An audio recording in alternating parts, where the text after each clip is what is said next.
MARCIA Week Show. From Barbados to Africa, voices unite. Educate minds, elevate sight. It's the MARCIA Week Show.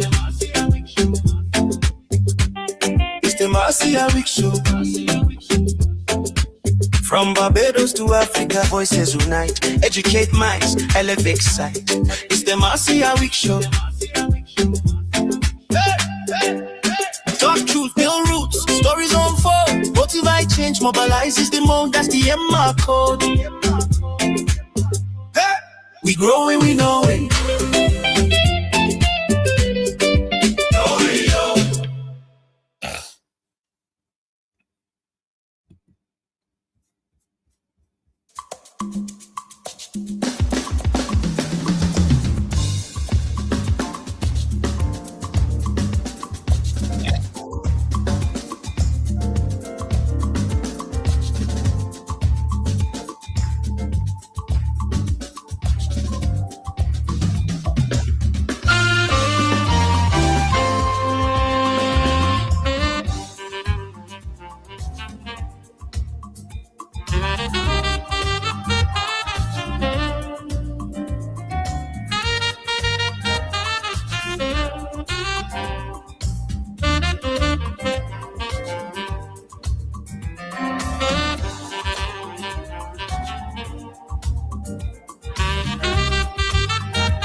Give them all the blessings publicly and privately.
Ready?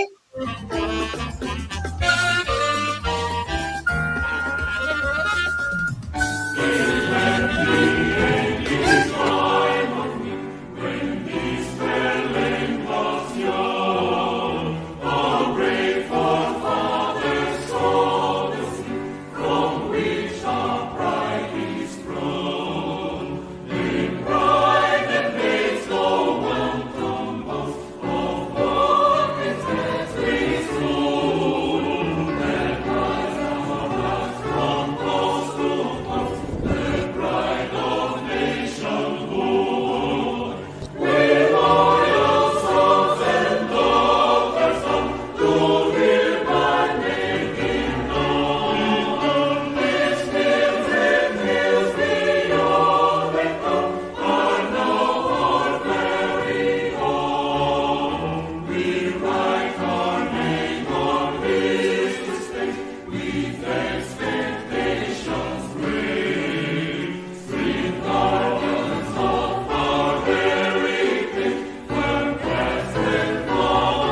Ye loyal sons and daughters all, good evening, ladies and gentlemen, and welcome to the Marcia Week Show. It is a pleasure to join you tonight as your host. I am so excited about this show. You just heard the national anthem of Barbados, and I'm holding in my hand the national flag of Barbados. And this is our base. But as you know, we go right across the region, right into the diaspora. Here on the Marcia Week Show, we educate, we motivate, we mobilize, and we agitate. And it is indeed an honor and a pleasure to come into your homes every Sunday, Monday, Wednesday, Friday at 7 o'clock each night. And we're not tired of doing it. We have become a family, people. And tonight we have an amazing show that is lined up for you. Tonight, we listen. I know we talk about noise all the time. We're going to make noise, but we're not just here for noise tonight, right? We're here to bring some clarity. We're going to talk to you about some issues that you're not going to really hear a lot about this at this moment in the traditional media. We've done some research for you tonight because the world is shifting Barbados and the region. Listen, whether we like it or not, we're about to feel it. There's a war thousands of miles away from us. But already, fuel prices are rising. Shipping costs are climbing. Fertilizer is increasing. And if you understand how this works, then you already know what comes next. Food prices. I want you to take this show very, very seriously. This is important. This is not speculation. This is just how the system moves. First, the prices go up, then supply tightens. And in a country like Barbados, where we import most of what we eat, 80 to 90% of what we eat is imported. We don't feel it last. We feel it first, and we feel it fast. But tonight is not just about what is coming. We're going to talk about what is happening right now. We're going to go to St. Peter, and we have Jason Phillips with us again tonight. And he has some important things that he wants to share with us again about St. Peter. We're going to hear directly from him, as he's heard directly from the people. He's understanding the reality of the people on the ground, and to ask the question, really, what is really going on there in St. Peter? And then we're going to turn to a project that has returned to national conversation, and the emphasis there on return, because we're going to look at the history of flyovers in this country. It's a solution, we are told, but Barbados, we have been here before.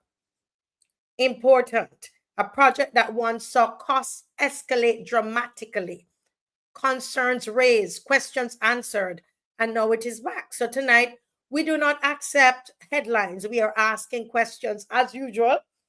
We're examining the past, we're confronting the present, and we prepare for what is coming. Because reality, this is not just about policy, this is about your cost of living. That's what gives us the drive to come each night. It's not just we've researched and we're talking about policy. It's about your cost of living, your future. It's about your country. And as always, the people need to know. And because the people need to know, we're here to let them know. That is what is coming up tonight. Let me just take the time to say a pleasant good night to Cedric Strong.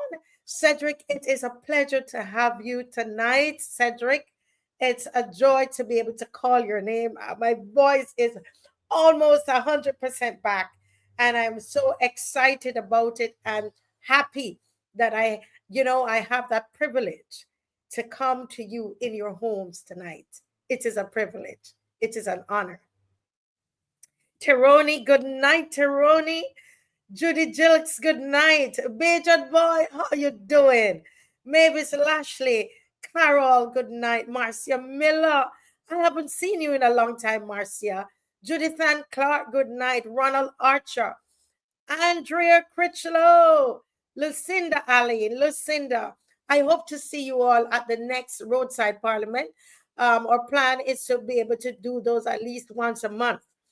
And I know that we have another one that's coming up. Listen up for that and make the effort to come out. You know, we try to carpool at the end of it, Matthew B, to make sure that we don't leave anybody behind. All right, nobody, taking bus from town to St. Lucie in the middle of the night at 10 o'clock, 9 o'clock at night. We're gonna live as a family and work together as a family. All right, so let the family come out. Jefferson Sobers, Annette Brewster, Sylvia Rock, Lori Bob. Still could go up there a little bit, Lori. Vihoy, good night. Vihoy, I got your wonderful message. And, your messages always touch me so deeply. And the funny thing, you sent the message on, I think you sent it Friday. I only saw it today.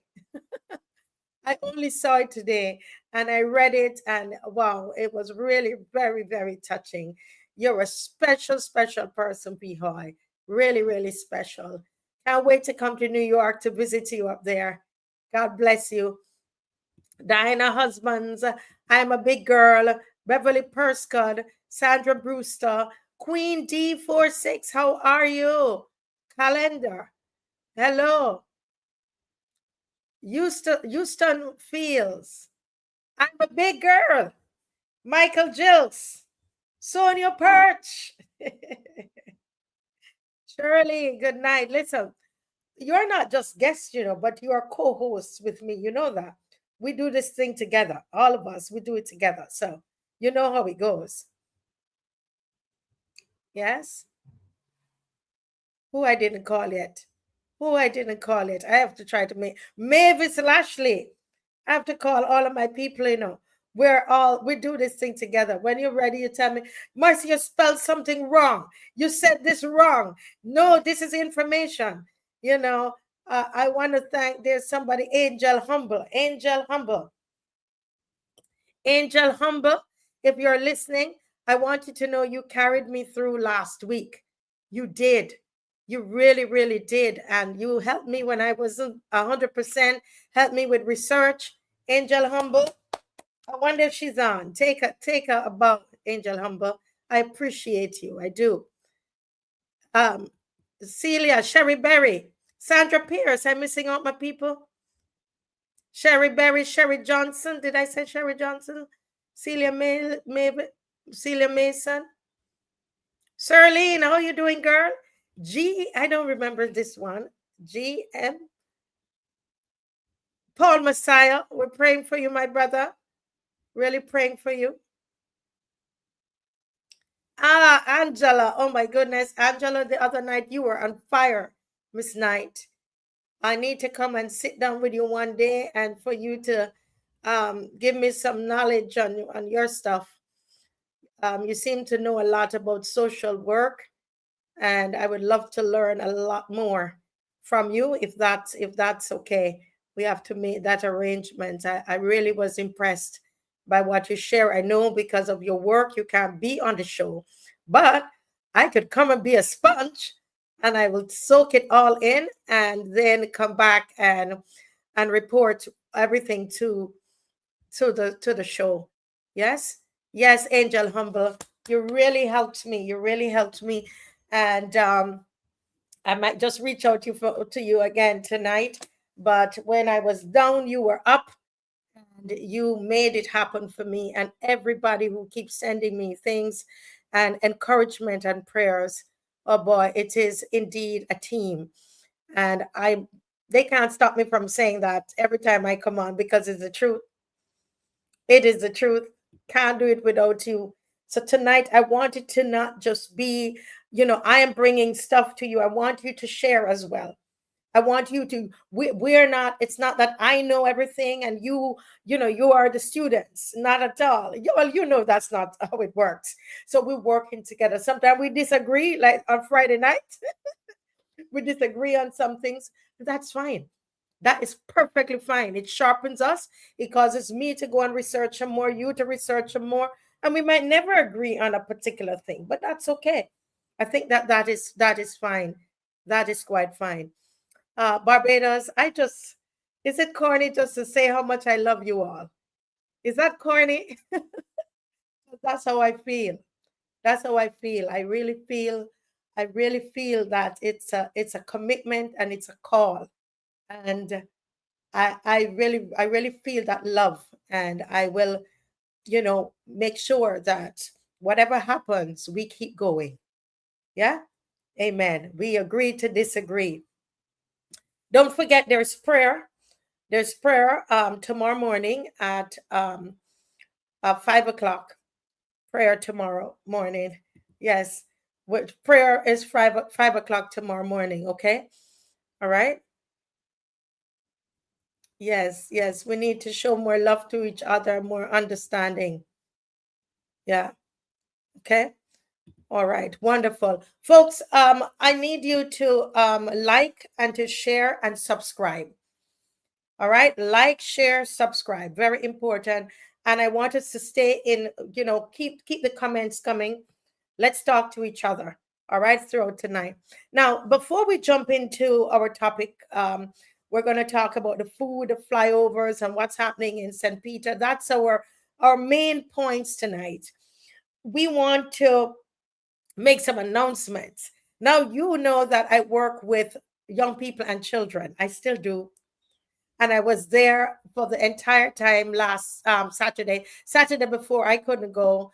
Dave went because I was in bed, but not well. But Dave went, and yesterday I went. I was so energized being among the young people there at Praise Academy. And can I tell you something? I have the greatest staff. Michelle, I don't know if Michelle is watching. Michelle came up and met some of them. The young people there are wonderful. And they have the Easter showcase is coming up. The teachers have done an amazing job in teaching the dances. You're going to see some hip hop. You're going to see some reggae.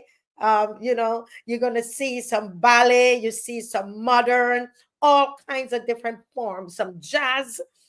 Children are going to be singing. You're right. Uncle Dave works with the little ones with singing and playing music because he plays the guitar. And, so we use all of our gifts and our talents. And so we're inviting everybody to come to see the children. Come out and see the children. There's a recital that is going to happen on Easter Monday, April 6th at 6 p.m.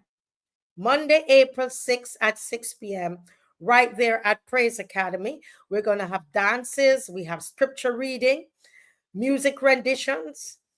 Yes. And guess what, guys? Guess what? The admission is free. Admission is free. We just ask you to bring a donation so that it can continue. Those are some of our little ones there. When they were showing off their socks, their funny socks, to stand in solidarity with the children that with Down syndrome. So we had that. So there were three of them there in our studio, and they're a pleasure. If you have little ones, and you want for them to be in a place that is safe, it's secure, Praise Academy is a wonderful choice for you. And the number is there, the same number that you call all the time, or there's another one on the other side there that you can call if you want your children to sign up. We start at age 3. All right, we take them from very young, and yes, we do have age 3 there. Oh my goodness, look at what's happened. Angela says, I tell you, this is a family. She's done this before for Praise Academy, And Auntie Angela, they call everybody, they call him Auntie. So Auntie Angela is saying she's going to drop off some hot dogs, some hamburgers, and buns to use after the production. After the production, we are going to have them ready. They will eat them, eat some in the break, and then they'll eat the rest because they can't, their stomach can't be too full for the dances. Thank you so much, Angela. Ah, they'll be too happy. So you can, you know where we are, right there in Upper Bridgetown, upper, I'm in Colomarack. Thank you. What's that? Upper Colomarack. Sorry. St. Michael. I was going to say Caverns Lane, Dave. I don't know what was wrong with me there. So we're in Colomarack. Come out, scripture readings. The children are going to sing, and we have a beautiful display that our Auntie Angela and Auntie Cleveland, they are working on something really beautiful that is going to, because you know when we did the roadside parliament, I had a team. Well, that team is coming and they are going to be transforming a section of our garden theater there. So you got to come out. It's free. Bring the children up. Bring them to see something positive. Bring them to see something positive. It is very important that we provide our children with positive influences. And they will see children on stage dancing. Yes, so come out to that. All right. The next thing, thank you, Dave. The next thing is our same Angela and Cleveland, who are, they're wonderful supporters of the show. They have a relative in the hospital right now and they need blood. This is very important. So if once Dave puts up that information on the screen, you will see where you can go. If you are this particular blood type, we're going to kindly ask you to go and to donate blood urgently. A negative blood donor is needed. A negative, A negative, A negative, A negative, A negative blood donor needed. Joan Scott Belgrave, you will give the name, right? And A negative blood donor, okay? And are you A negative? Barbados National Blood Collection Center, Gemmots Lane, St. Michael. And you go between 8 a.m. to 2 p.m. If that's you, is that you? And you can, to help this family. We really, really need your help. Yes. Very good. Very good. Yes. Repeat. All right. So, folks, I don't know the answer to that question. How do I know my blood type? I don't know the answer. Usually you have a little card that's given to you. That's what I know. Mine is on a little card. I don't know. You have to, how you would know. I guess they will test you. Yeah. All right. So guys, take a screenshot of this and let's help out Angela and Cleveland, please. They are good friends of ours and they have, always serving. Let's help them out, please. Thank you. Now, we're going to turn our attention right now to the DLP press conference. How many of you watch it? So the press conference was today at 4:30.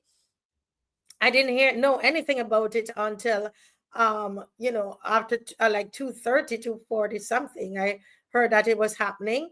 And so what I did, I got the link on, and we watched it all together.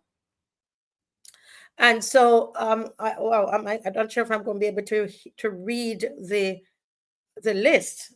Wow, I thought we had a full proper list. Okay, let me see if I can read the list. But the press conference today, I thought was again, very well done. And I'm so glad to see what I love about what's going on. It's like a baton, right?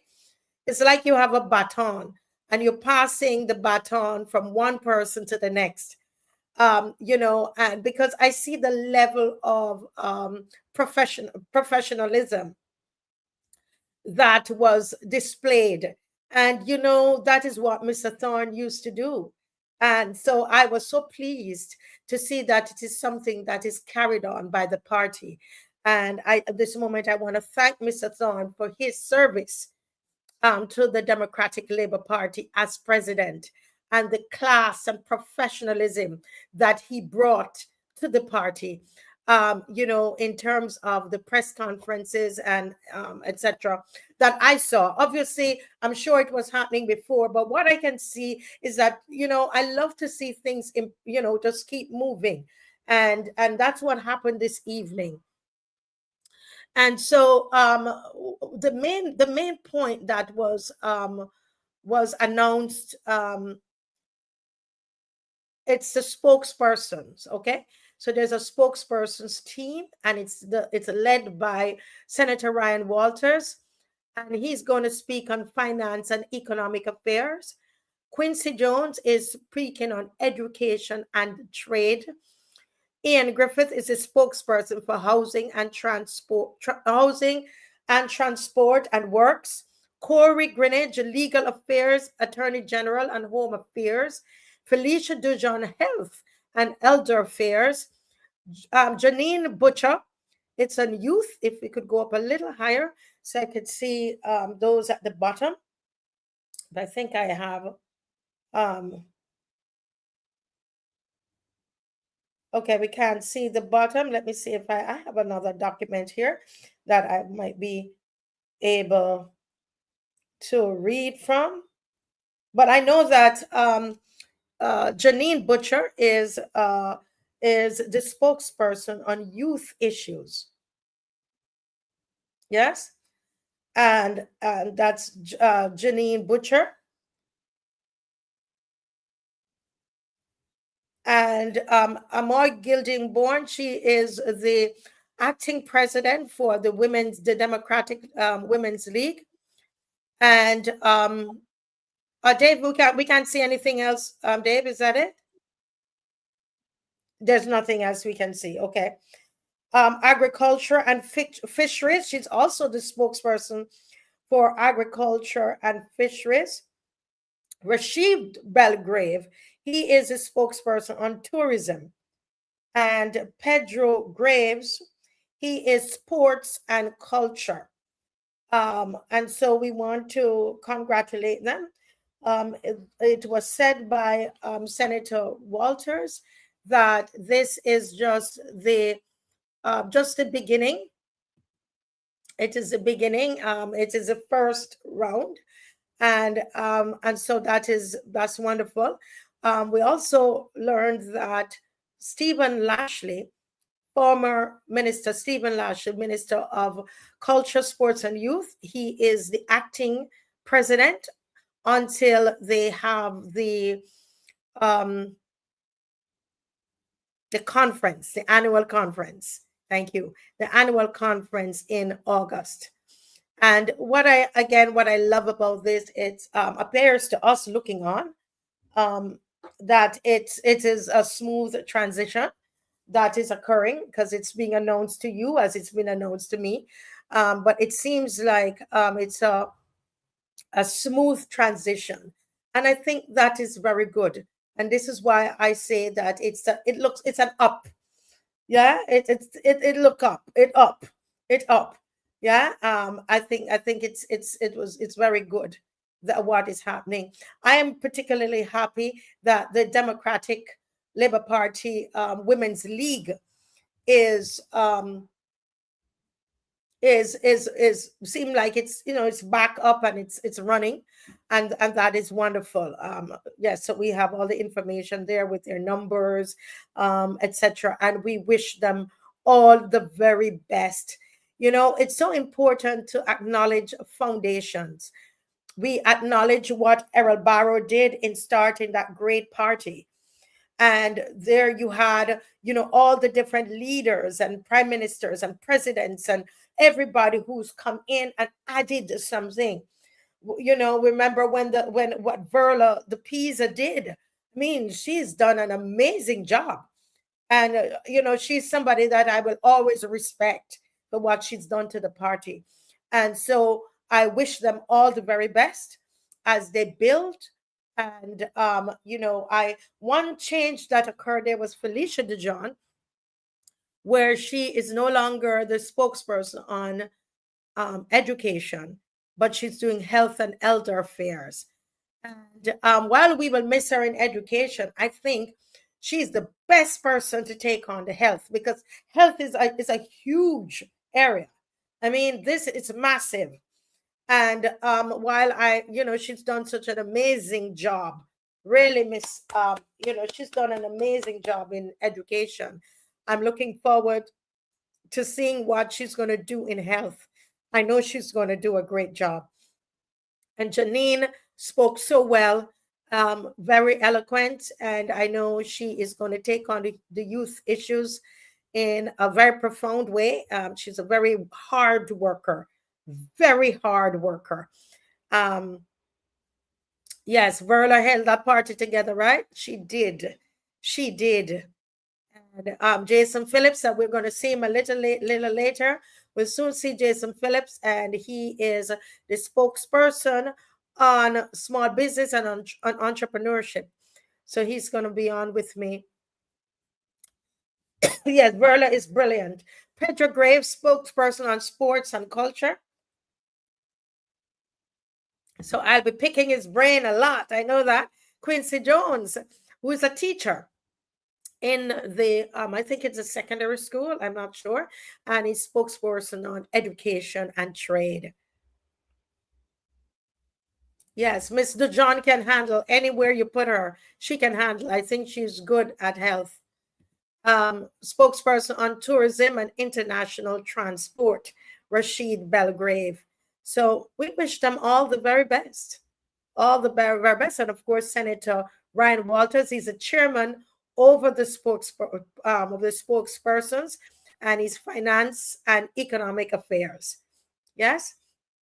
And we know Corey Greenidge, he deals with the legal matters, and such an excellent communicator. Yes. Yes. So that is just that is amazing. Oh, Quincy has a law degree. I had no idea. He does. I have to check that out. Yes. So we continue to support, and we say upward ever, forward ever, backward never. All right. So we are happy that it seemed to us is a smooth transition. And again, kudos to Mr. Thorne and his team, and for what they did, and in passing the baton on. Yes, that is wonderful. All right, all the best to them. Now, folks, I want to tell you something about a young woman. Well, she's in her mid-age, and her name is Hope. She's about 45, 47 years old. I don't know if Dave can put her picture up.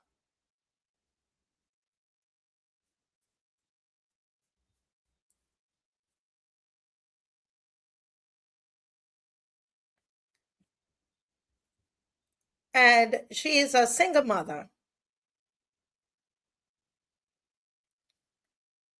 She's a single mother. Her name is Hope. And she's a nurse. And Hope, as you can look at that picture, you could see her dreaming. She's longing. She's longing. She's longing. And I'm going to tell you what she's longing for.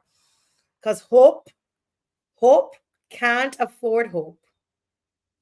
Hope can't afford hope.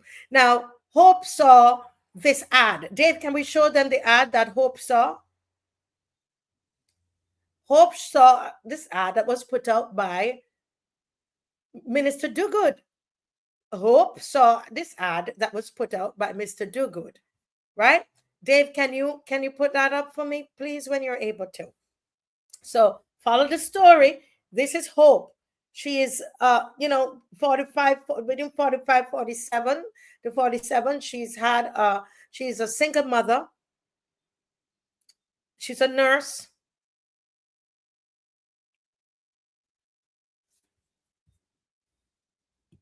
So when you find it, then you can put it up, Dave. Yeah.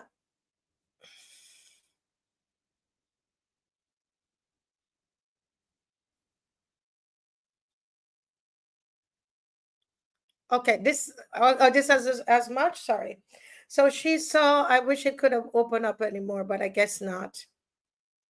This is all we're gonna see. She saw this ad. It says modern apartments for rent, 12 one-bedroom and 2 bedrooms units available. Bats Rock Beach, Barbados, $3,500 a month. Utilities plus utilities plus utilities. Okay, so this is what Hope saw.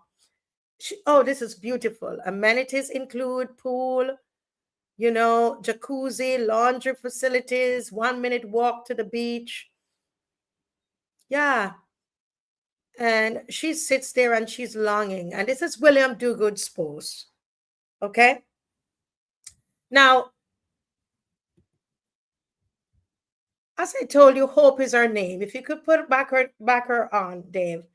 And for 7 going on 8 years, Hope had hope. Hope hoped, seriously hoped, that one day she would move into a house in the Hope development. Every budget, every promise, every press conference, Hope listened carefully because they said, this is for the people, nurses, teachers, the backbone of the nation. Hope smiled because Hope is a nurse. So Hope waited. Hope saved. Hope sacrificed. Hope said no to little luxuries. Hope said no to outings, no to new clothes, not going to no fetes. She's saving because Hope was investing in Hope. But Hope never got a call. No letter, no key, no congratulations, Hope. Your Hope house is ready. Just more hope. Today, Hope still lives, not in hope, but in conditions that need more than hope. So imagine Hope's excitement when she saw that ad. Luxury apartments available in Hope. 1 minute from the beach, laundry facilities, pool, jacuzzi. Hope paused. Hope breathed. Hope whispered to herself, maybe, just maybe, this is finally my time. Then Hope saw the price, $3,500 per month. Utilities not included, because Hope don't cover that either. Hope blinked. Hope blinked again. Hope checked if that was the yearly price. It was not. Suddenly, Hope needed more than hope. Hope needed a miracle. Because you see, Hope doesn't need a pool. Hope doesn't need no jacuzzi. Hope ain't trying to line by no beachfront. Hope could wash her clothes by hand if she have to. Hope don't need luxury. Hope just need a place to lay she head in peace after a long shift saving lives. She was really excited, because of the name she saw associated with that house, with that luxury condo. But instead of a Hope house, Hope get a Hope brochure. Instead of affordability, Hope get amenities. So no Hope standing there looking at Hope in Hope Town, in this beautiful, hopeful Caribbean, and realizing the only thing she could afford is still hope. Barbados, we cannot build a housing system where hope is the only thing people can afford. So sad for hope. All right. Folks, we are going to moving right ahead, and we are going to talk about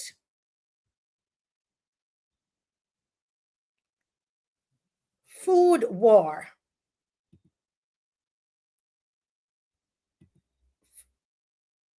I'm sorry. Food war and Barbados, the crisis coming home.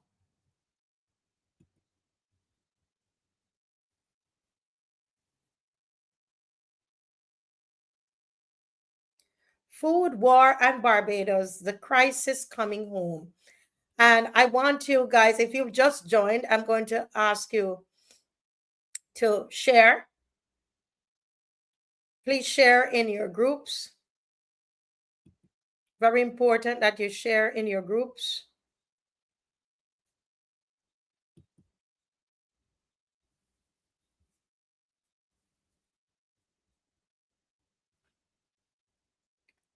Share in your WhatsApp groups, on your Facebook page.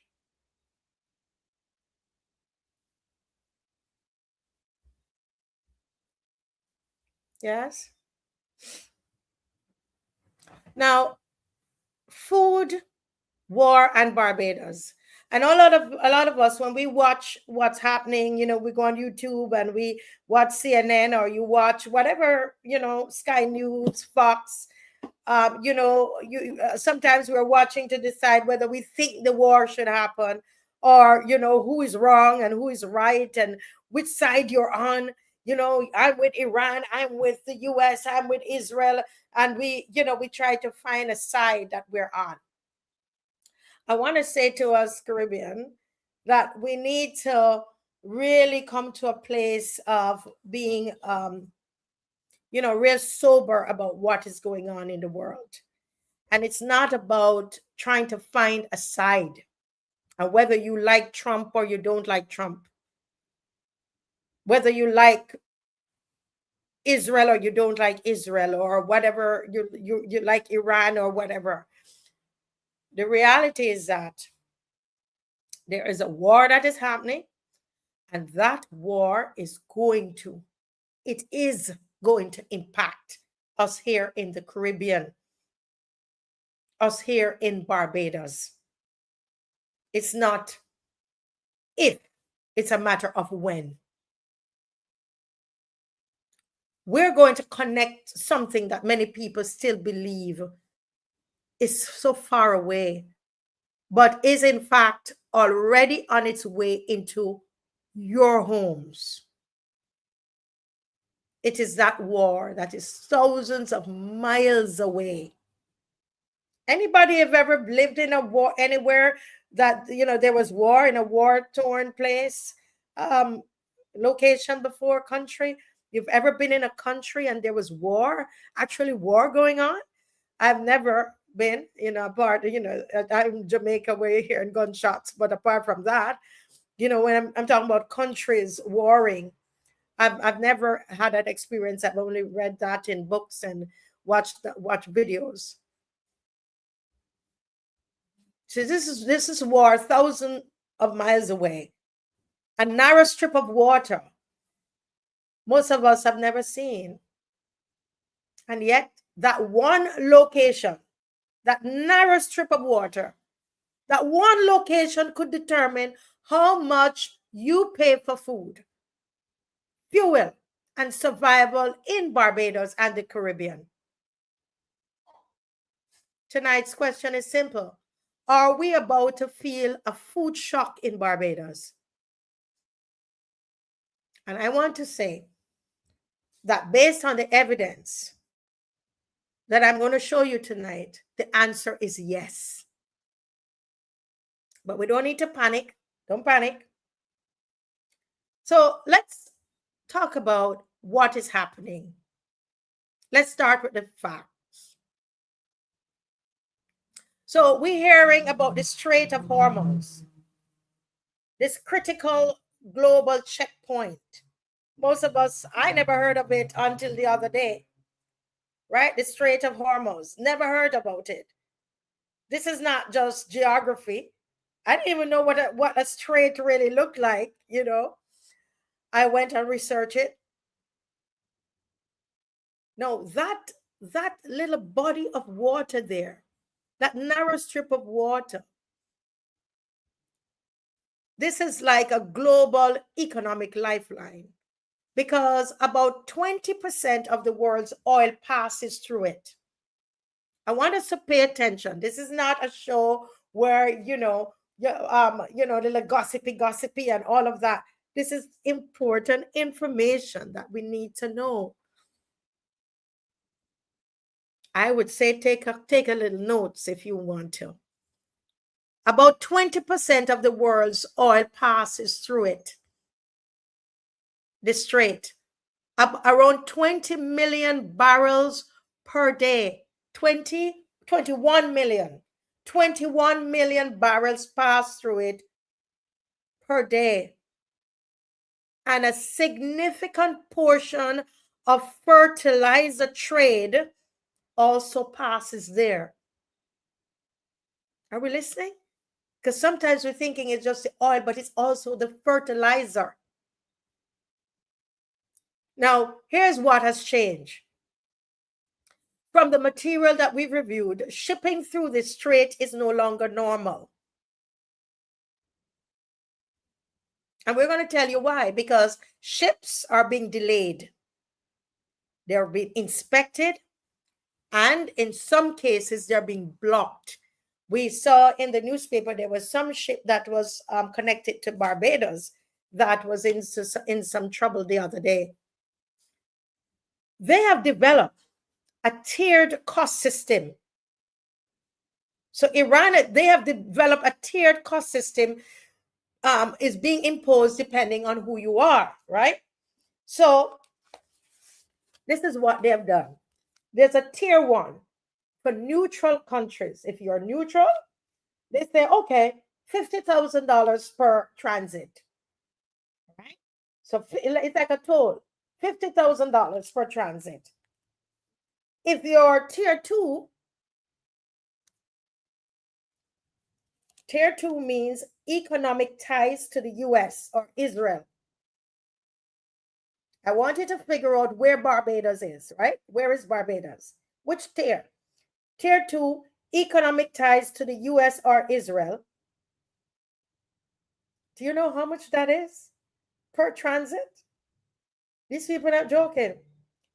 500,000 per transit. This is from 50,000, to $500,000 per transit.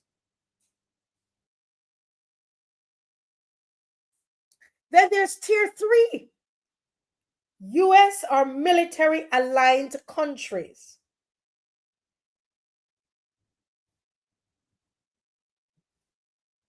$5 million per transit. So tier 1, neutral countries, 50,000 per transit. Tier 2, economic ties to the US or Israel, 500,000 per transit. Then there's tier 3, US military aligned countries, $5 million per transit. Where do you think Barbados falls? Anybody?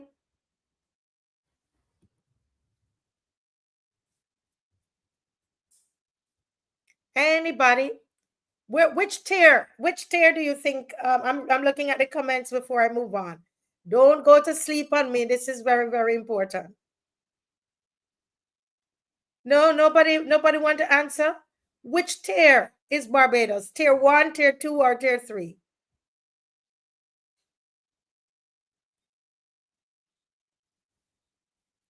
No, we're not 3. We're not 3. US military aligned countries. No. Right. We are tier 2. No, we're not the cheapest tier, Angela. We are being put in tier 2. We're in tier 2. Yes, 500,000 from 50. We're not 50,000. They say, Barbados and the Caribbean, you are U.S. You have economic ties to U.S., right?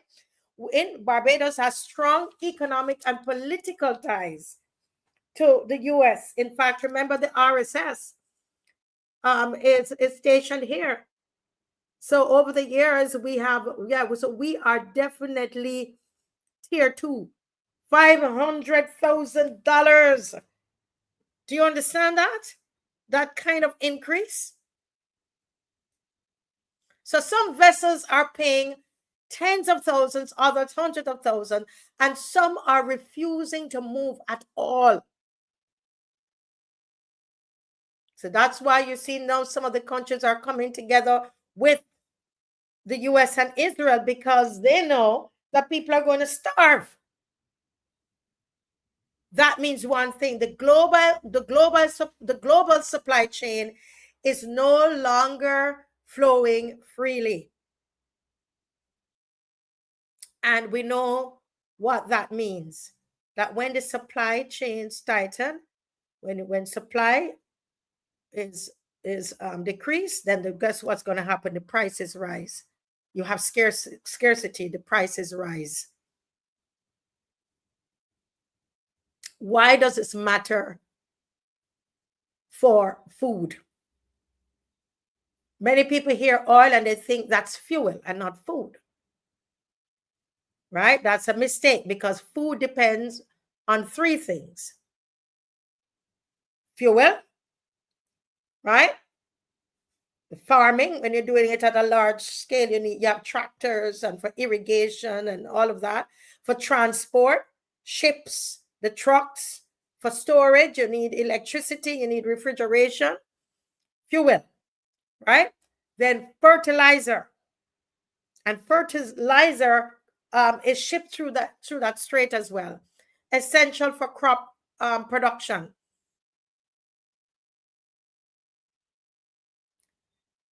From what I'm seeing, the material we're looking at is that fertilizer prices are projected to double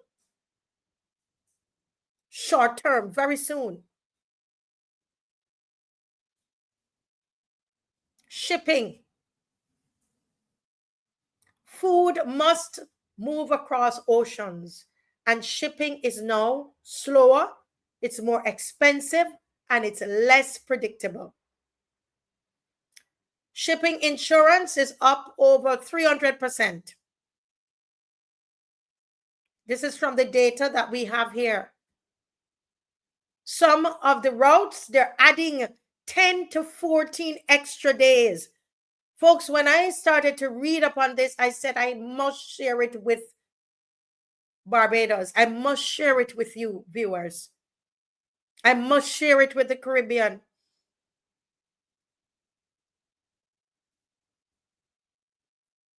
Extra hundreds of thousands in fuel per voyage.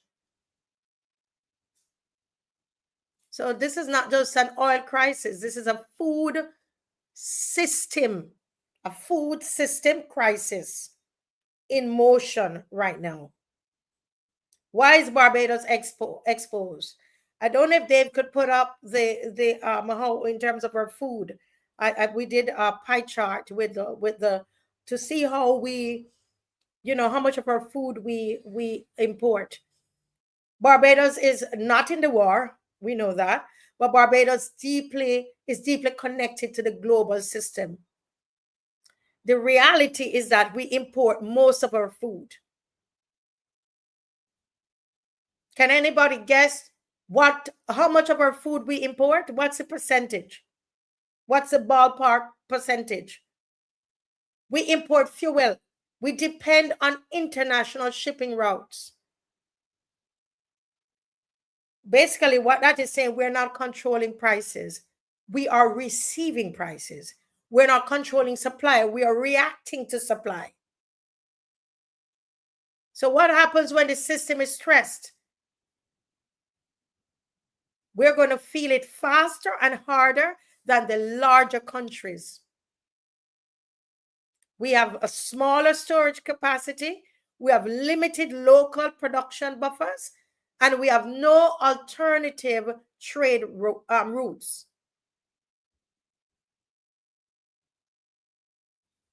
The key point here is that Barbados doesn't need to be in the war to pay for the war. People always ask, when will we feel it? Here's a realistic timeline. No. Oil prices are rising. No. Freight costs increasing. No. And don't believe me, go and check it out yourself. We cannot sit here like, you know, they say you like sitting ducks. Importers are already adjusting prices. We're going to feel this first in prices. It is being predicted that in 1 to 3 weeks, shipping delays will begin to show. Restocking. You're going to see a slowing in restocking. Prices creep up in the supermarket. 3 to 8 weeks, inventory runs down. New shipments arrive at more expensive price. Everybody gonna say, why everything gone up? 2 to 3 months, if it continues, and it seems as though it's gonna continue. Supply strain, limited availability on some items. We have real pressure on flour, cooking oil, animal feed, because we import wheat. With anything with wheat, we don't, you know, all of our flour we import. The rice, at least we get the rice from Guyana, right? Cooking oil going to be an issue. The animal feed, right? The fertilizer.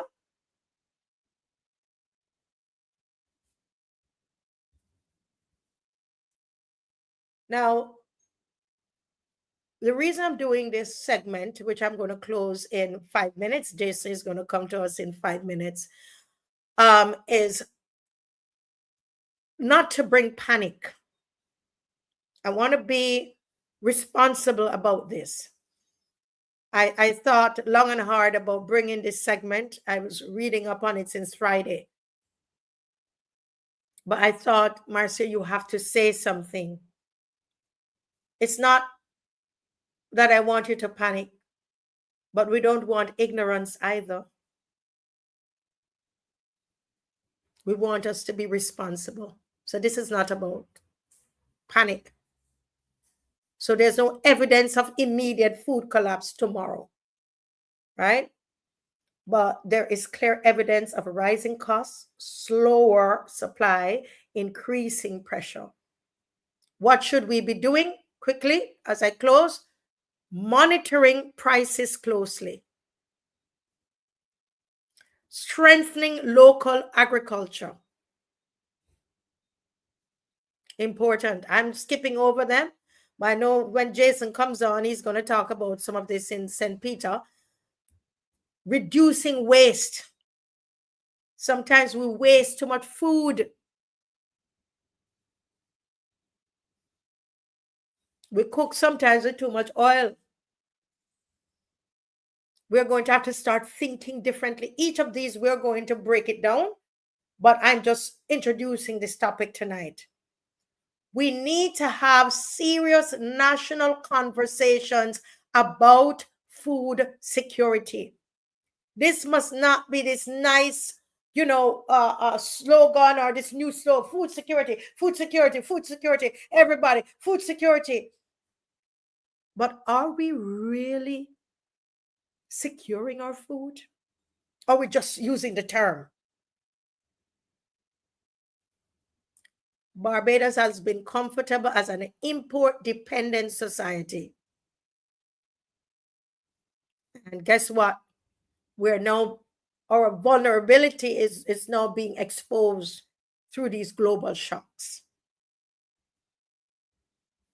The war is not coming to Barbados with bombs.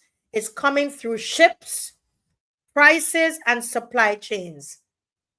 And by the time many of us realize it, we will already be paying for this war. Final thing I'll say, the war may be far away, but it is already walking into our supermarkets. One shipment at a time. Barbados, wake up. Caribbean, wake up. And I always say you can't wait. Don't think that you are going to, somebody's coming to save you. Don't sit down thinking that somebody's coming to save you. Don't wait on any politician to save you. I'm very serious about that. Think about your family, your children, what it is you need to do in your household. Jason, give me 2 minutes, Jason. Look at this chart here.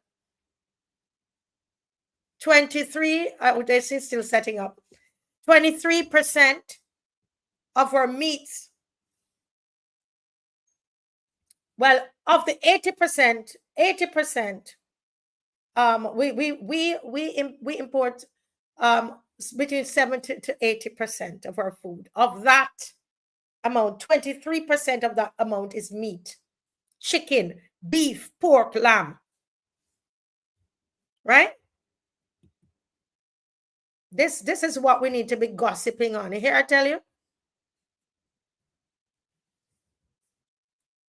Our cereals, they call it cereals, but it's our wheat, flour, and bread. Yes, flour, rice, corn. 18% of our food import is on that. It's all of the wheat. Fruits and vegetables, 15%. Apples, grapes, berries, vegetables. Dairy, 13% of that 80% of our food import.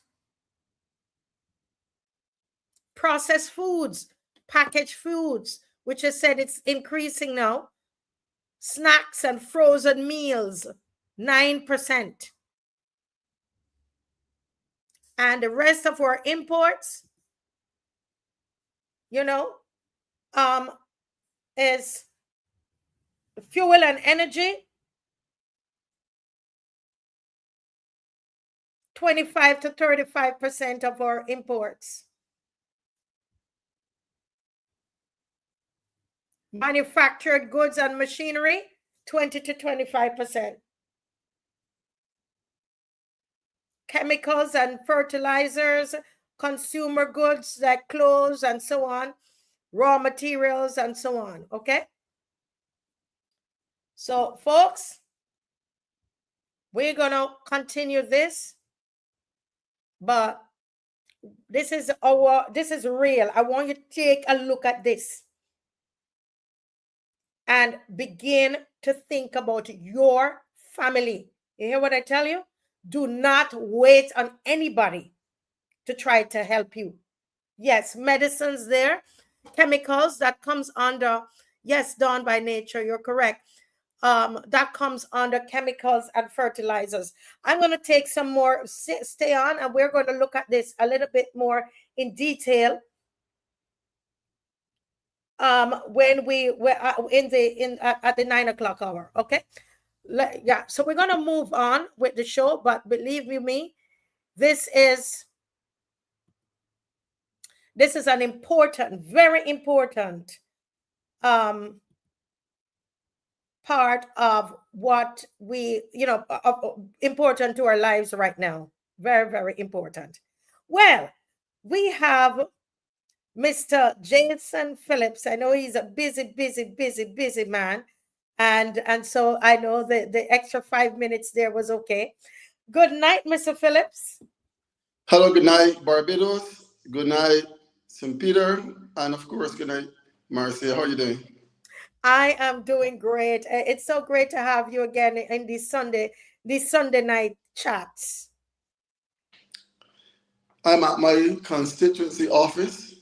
Really? Just about 5 minutes ago, and here was a hive of activity. What? Tell me about it. What was happening there? Well, those who participated in our election, they came back for a social, and of course, to get some money too. So I'm not my Coke. There were a number of people, and then we were discussing events that we were going to carry through the year. Yes. Yes, and how was the energy in the room there? Because I know you told me I might say I have the press conference at 4:30, and at 6 o'clock I got a meeting, and I mean you are going. What was it like to bring everybody together there in St. Peter? What's that? What's that you have in your hand? These are people who actually joined the party. What? People in St. Peter, they're ready, they're gearing up. They What? want members of the Democratic Labour Party. Wow! Wow! They paid in their money. Yes. They paid in their money too? Yes. Let's show that again. No man, this is serious. The people are serious. They want to join the party. Listen, show the people. This is no man. Jason, you are something else. We are not afraid. We are going to win St. Peter. We are going to win St. Peter. Did you all see what I'm saying, folks? And I'd like to take the opportunity to mention that on the 6th of April, that is Easter Bank holiday. On the 6th of April, Easter Bank holiday, we'll be having our picnic, and we are going to King George the Fish Bar. We're leaving Spikestown. And if you want... That's in St. Philip here. Yeah. So we live in Spikestown. And we coming off St. Philip.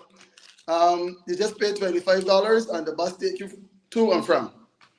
How much is it you pay? $25, that's all.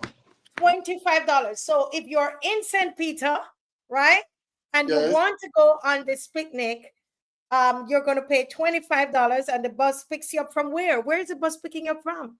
The bus terminal is Spikestown, 9:30 sharp. 9:30. Wow, Yes. wow. So tell me something. I mean, we're this is not how we are planned to go, but we're just flowing, right? So you have your DLP, you have a branch there, and so you have like a committee. Tell me how are you set up structurally, Dave? There in St. Peter. Jason Phillips is the name. Oh, what You did I called say? me a different name just now. What I said? Dave. I thought I said Mr. Phillips. I'm sorry. You said Dave. Dave? That's my husband. Right. Okay. Yeah. The branch is made up of you have Jason. Okay. I guess because of where you are tonight, your Wi-Fi is a little sluggish. I'm sorry about that. Yes, but I know you couldn't do any. You couldn't get home back to your office, so that's fine. But Yeah. we're gonna work with it. Yeah. So go ahead, keep talking. But you asked me to set up with the branch or our committee? Yes, explain to me your structure. Okay, well, the branch, you have the chairperson, the vice chair, the secretary, the treasurer. You have some floor members and so on, and then you have the regular members. Mm-hmm. But outside of that, we also have an election team, which is distinct and separate from the branch. Okay. So what we did, we selected a group to organize events. Mm-hmm. So you have a president, and so on. And some of these events will raise money, and some are just to keep the people in the community of St. Peter and the constituency of St. Peter together. We don't want to lose out on that camaraderie that we developed during the election process, because we have gotten very, very close. Yes. The young, old, the middle-aged. And I'm sorry that I was going to ask people to remain here, but I didn't discuss it with you first. Had I done it, we would have done the program with them here. Oh, that's that. The next Sunday, the next time you come on, and we're going to. I love what you're doing, and so I'm going to tell everybody. I will invite you on as often as you can on Sundays. For you, we have Sundays a little time with Jason and St. Peter. And I don't mind that at all, because I want to know what I'm so fascinated by what you do and how you do it. That is just amazing. Thank Wow. you. So somebody must have had to be setting up that get together this evening while you were at George Street. Yes, I was. So Wow. some people organized the food. Some people came down early and made sure the constituency office was open and that people were waiting on me. People are just interested in seeing St. Peter go forward. So people just Right. care. I don't even have to ask. Somebody volunteered some fish cakes. They were nice and hot. Somebody brought drinks and ice. Other people brought cake. It was lovely. You know, it's like a Wow. That is leadership. That is leadership. That is leadership. Somebody said that is leadership. Yes, somebody said he cares deeply for the people, and we saw that during the campaign. Yes, Jason has a beautiful energy. Yep, it is wonderful. sometimes Yeah, I sometimes I feel I wish I could tell you everything, but some things are so yeah, yeah. You so keep it. Keep sensitive. everything. But look, I say this.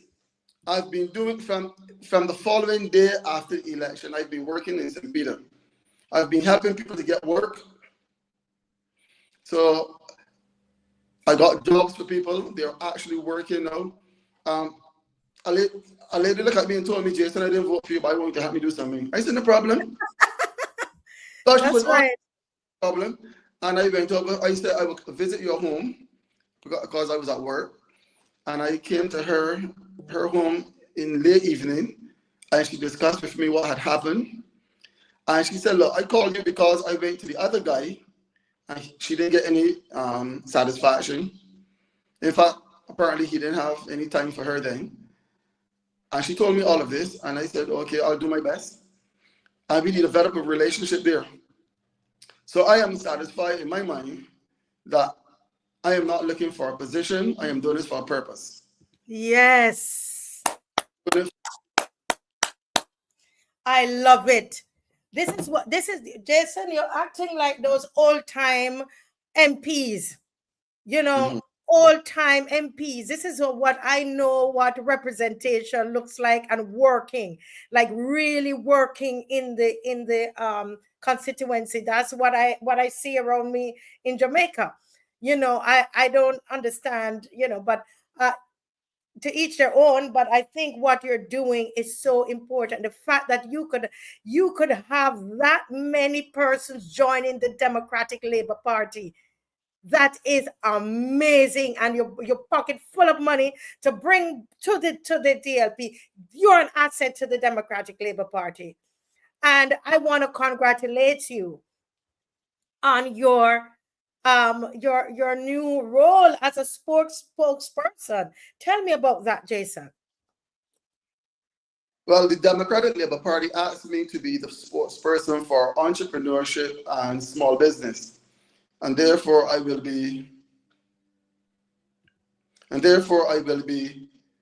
moving heaven and earth, tooth and nail, to scrutinize the government and see what they're doing or not doing for people in Barbados.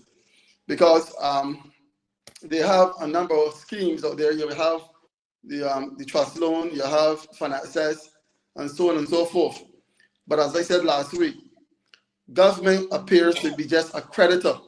We want government to now move lending money to people and help business people develop markets so that they can earn and repay those loans and also get a pie, a piece of the pie. It's not only about lending money to people, because at the end of the day, does the government come back and say, we lent X amount of dollars, and out of the X amount of 250,000 people got loans, and out of those 250,000 people, I mean, that number is a high number, let's say 90,000 people or 5,000 people got loans. And out of that 5,000 people that got loans, we now have 375 successful businesses on track for the last 12 months or for the last 18. There's no accountability.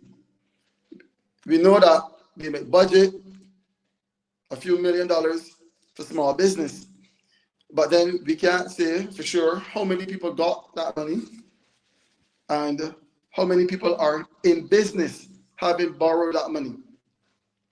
And we must hold government's feet to the fire, because this is government, this is the public's purse they're playing with.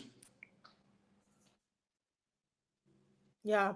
Yeah, somebody here is saying that the government does classes, training, they do expos, and they are giving information to small businesses and so on. There, someone is saying here that they actually do these things. Yeah, but how well are they doing it? For example, in St. Peter, yes, last week I said that Spicestown is a town in name only, and St. Peter is the forgotten parish. St. Peter is both town and country. The rural part of St. Peter, there's a lot of land.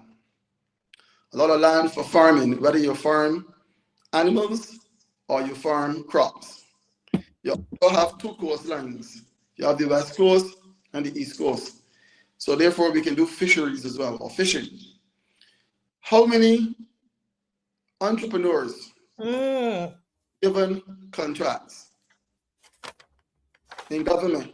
For example, and I said before, why can't government earmark X amount of contracts for medium-sized and small businesses in Barbados, so that Suzanne and Barry can say to themselves, I want to borrow $15,000 to start farming, whether it be fisheries or farming crops or animals, and they know for sure that they can get a niche in the swimming department.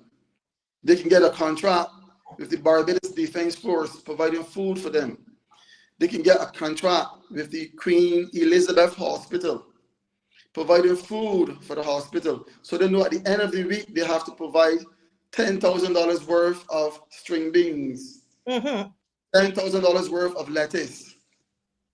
The guy in 6 months or the woman in 6 months fishing for pot fish, they can say they have to provide $2,500 a week in fish for the hospital. This is how you help small businesses, by giving them surety. Even if they don't catch that fish, they can buy fish from a vendor, a colleague. Right? Therefore, the money circulates within the community. And I say this because I heard government talk about a gun court, having gun courts, stiffer penalties to get people in prison. People must survive. Yes. People must live. And too often, government is looking at the problem. They're not looking at the root cause of that problem. When a Barbadian is busy working, whether they're working on the high seas, on the shore, whether they're working in a field, raising, growing crops or raising animals, once they are working for money, and I mean proper money. You give someone a contract for $40,000 and they know that they have to come up with that produce. They are not going to find time to go on the block and talk and waste time. They are going to be working. They might even turn around and hire some of those people that you call block people. And we must always instill in our communities, among our young people, that there is dignity in work. And once we train our people to work for what they want and provide avenues and opportunities for them to earn, they will work. We do it for certain people in the society. Certain families don't have to worry about finding contracts. Certain groups of people don't have to worry about it. What we must do now is spread that pie wider and give everyone an opportunity once they are willing and able to work. Yes, yes. Very, very interesting there. You said something about St. Peter, about fisheries. And I didn't even realize that you have a lot of fishermen in the part of my ignorance. Okay, so you have a lot of fishermen. The fishery is a main source of business, or main business in St. Peter, you would say. Okay, I was born in Spikestown, and Okay. I came up seeing a vibrant fish market. Today, Mm-hmm. fish market is underutilized. Um, I live in Six Men's Village now. That's a fishing community. For the life, or I do not understand why that fishing village does not have a jetty. A jetty will go so far in assisting with bringing in boats on evenings and boats docking and so on, and bringing their fish and so on. For a number of years, Six Men's Village was promised a fish market. There is no fish market in Six Men's Village. I'm saying to you that if the government of Barbados was ever interested in its people, and St. Peter has always voted for the Barbados Labour Party, and this government was in office for three terms now. Tell me why there's no fish market in Six Men's. Why there's no jetty? Why can't the youngsters in Six Men's be given contracts with the school meal service, with the Barbados Defence Force, with the Queen Elizabeth Hospital, with the geriatric hospitals around the place, with the prison? Mm. Can invest in our people, but government is not investing in a way that it should. And you just give people money, but you should have people from the Ministry of Agriculture coming around and working with these people that you're going to lend this money to. We need to train our people to be business people, but too many of us are satisfied with just importing and selling. Importing and selling. So the merchants in Barbados are making money from importing and selling, and we're not developing our industry. Fishing industry. So let me ask you, because I didn't realize that you had a vibrant fishing industry in St. Peter, and I probably should know that because I think sometimes Dave can remind me, like when we're driving in that direction, we would see sometimes people have the pot fish. That is in St. Peter, Dave? Okay. Depends on how far you're driving. Right, we would see the potfish, right, potfish there. So you are, what you're saying is that the fishing industry in St. Peter needs to be revived.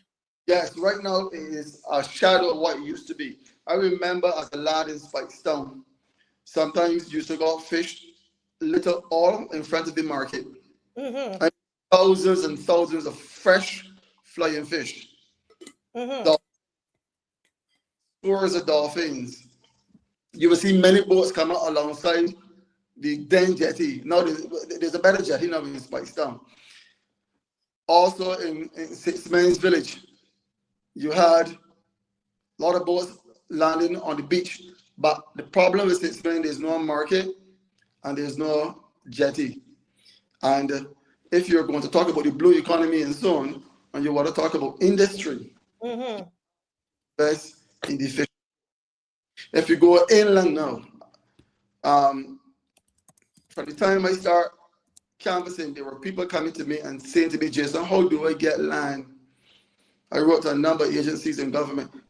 Barbadians are interested in farming. Don't let anybody fool you. That's your finding that in St. Peter, when you speak to people, they're interested in farming? Yes, people are interested in businesses. Even and also, in addition to farming, people are interested in getting involved in business altogether. For example, I was discussing with a young man and a young lady about a daycare for the elderly. I pitched that idea because they wanted to get involved in business. And they were saying, but how could you help me as a member of the opposition at the time? And I'm saying that ideas, once we have an idea, we have a start. And then we forward from there. So we were discussing, and I feel like this should happen, regardless of what party's in. We must not neglect our elderly. Sometimes people that are retired are not interested in going into what we call the Yams house or the, what's another name, a home. Yes, geriatric hospital, wherever. Right. Yeah. And some families are not interested in put their fathers and mothers there either. So we're saying you can have a daycare for the elderly. There are none of those in St. Peter, not one. So government could lease a building to someone, because there are derelict buildings in St. Peter. And you could lease a building to someone. You could help that person through a grant, refurbish that building. So now on mornings, you open around 6:30 and you close about 7 o'clock at night. So when people are going to work in the south and the central part of the island, yes, leaving St. Lucie and St. Peter and St. Andrew, they can drop off their father and mother on mornings around 6:37, go to work. They know that that person is going to get 3 square meals a day. They're going to get their medication on time. And they go to work, they do the business, and then they come home. On their way home, 5:30, 6:30, 7 o'clock. They collect their parents and they go home.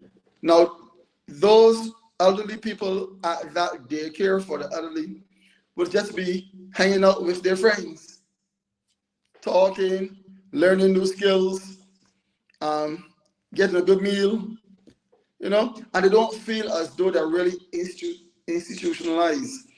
And pressure off of government too, because you don't have to rely on government services. This would be a private entity, or it could be private public partnership. But let someone in the private sector own and run this establishment, and you can have about 3 or 4 across St. Peter, and this can be duplicated across the nation, where people leave home, they're not home by themselves doting, they're not home by themselves where someone could abuse them, or God forbid they get a fire and you lose your parents' home, or house fire. So government should consider daycares for the elderly and let private people own or run these entities. That's one avenue I'm thinking about. And that's in terms of businesses. Yes. Encouraging entrepreneurship within St. Peter. Yes, you were saying something else? No, you go ahead. Well, I think that is brilliant. It's a brilliant idea. And, I would say, keep working on it. And as somebody said, how are you going to do it? And you're not in power. Everything starts with an idea. Every single thing. It's an idea.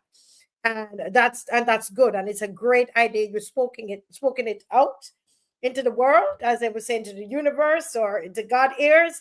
It's out there. Okay. But I want you to look at this chart here. You said something that has me thinking. And I'm making the connection to the segment I had before, that we import in Barbados between 70 to 80% of our food is imported, right? And I'm thinking of that 80%, 23% of it is meats.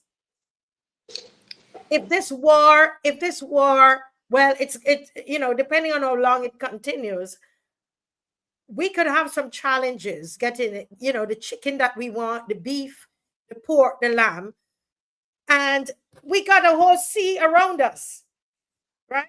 And you were talking about vibrant fishing industry, reviving that industry there in St. Peter. How important you think the fishing industry would be to Barbados if we run into some problems with importation of meats? Listen, Barbados can feed itself if there's a will. If government invests in their people, it is possible. I remember sitting down listening to my grandfather and grandmother talk about World War II, how they had to eat local because the boats were being blown up in the sea and so on by the U-boats, the submarines. So you were not getting vessels coming to Barbados to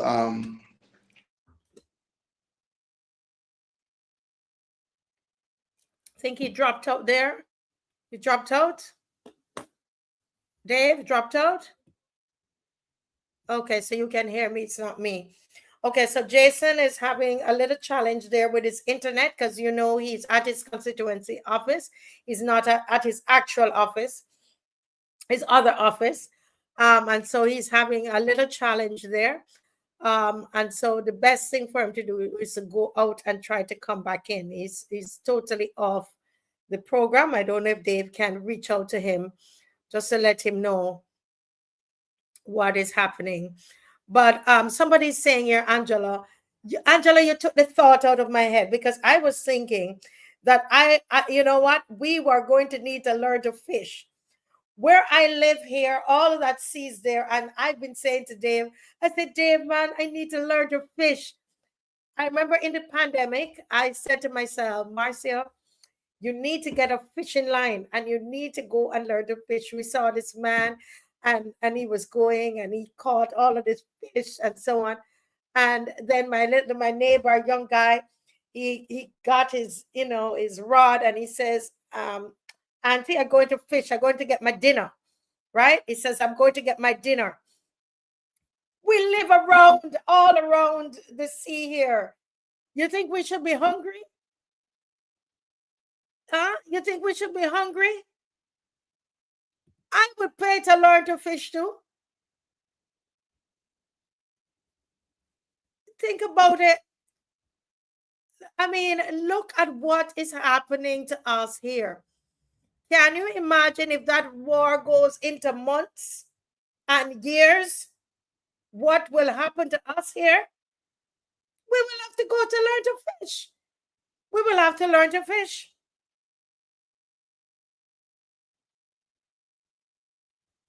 Right? And I think it would be healthier for us. I mean, I know some people are allergic to fish, but can you imagine if Dave and I, we can go and we get, even if we get 2 fish, that's dinner. You understand? Yes, around the sea rocks. We've got to go back and do these things, If Dave could put back up that chart again while Jason, I think Jason is, he's back in. He's back in. Jason, we missed you there, but I explained to the people what's going on. Sorry about that. Yeah, that's okay. That's okay.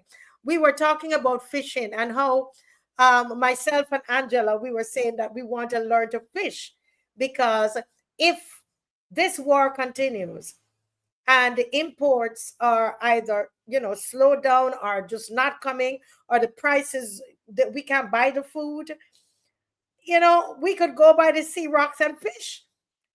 We are surrounded by sea, but you were saying that we could feed ourselves. So continue. Because when you listen to the estimates in the budget as well, I noticed that government was just looking at the now, here and now, and they were planning for like a 3-month cycle. Yes. Government should plan for medium and long term as well. You can't just plan for the here and now. And to plan for medium term and long term, you have to go back to agriculture. We need food security, not just in name. Importing and stocking up in a barn is not food security. We need to put people to work. If we put Barbadians to work, they will find value in work. We have to invest in them. For example, you spend $31 million in Carry Festa. How much of that money we could have used to put Barbadians to work as in terms of fishing, in terms of farming, right? What we did, we showcased Barbados to the Caribbean. We show off. Was it valuable? I'm not sure. but I think we need to get involved in putting Barbadians to work.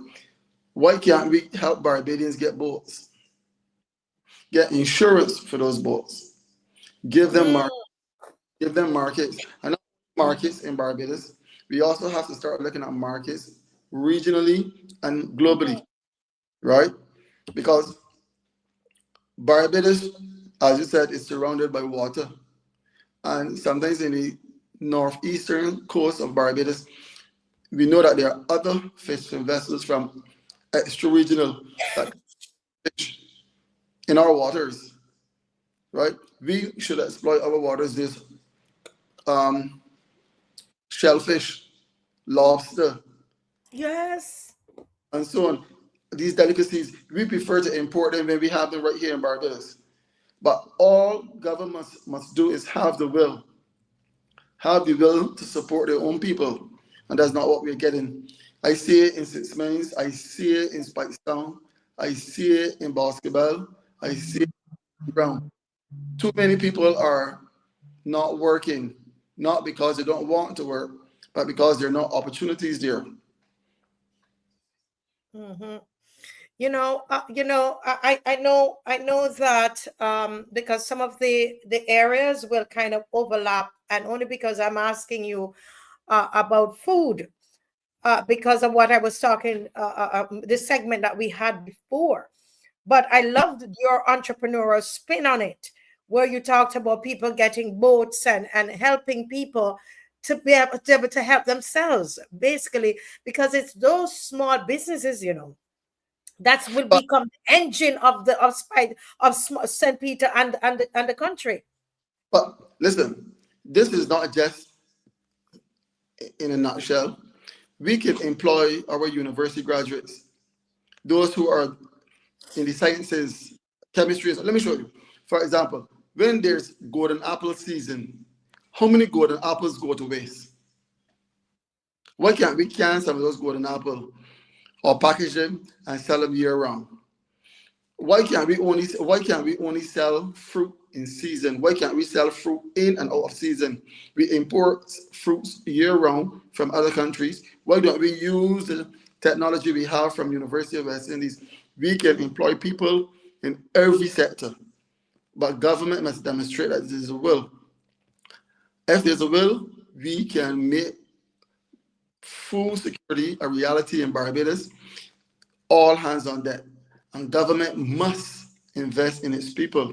We must use the research at University of the West Indies, at Barbados Community College, to help in every sector that we have, whether it's to package food, to preserve food, or what have you. Boat building. There was a time that you would see many people building boats along the shores of Barbados, especially in Queen Street, in Spikestown, in Okay. proper, in Six Men's Village. In Six Men's Village, there are only about 2 people that can build boats now. Right? I won't call their names. That is a dying skill, where people will use mahogany and so on, and pine to build wooden launches, wooden boats. We are not seeing that in St. Peter so vibrantly anymore. And perhaps government can invest in these things. We don't have to import boats. We used to build our own boats here in Barbados. The only thing that we used to import was the engine, Okay. right? Pot fish. You can teach a lot of these youngsters to do pot fish, to do spear fishing, to do fishing with lines, and pay them well. The same way as I was saying earlier, you can invest 31, or you can have cost overruns with $31 million. When you 31 plan, million. when you Wow. plan 4 million, and you turn around and say you're going to spend 30, you turn around and spend 31 million and cannot give an account of it. Imagine how many Barbadians you could have helped, even if you had just given them work. And today I saw a parliamentarian showing off that she's got a few people some work to do, and her idea of work is just cutting grass. There's dignity in work, but we must move beyond just giving someone a bushwhacker to cut grass. We need to give skills. We should give Barbadians skills that they can employ themselves and other people. Right? Entrepreneurship. Yeah.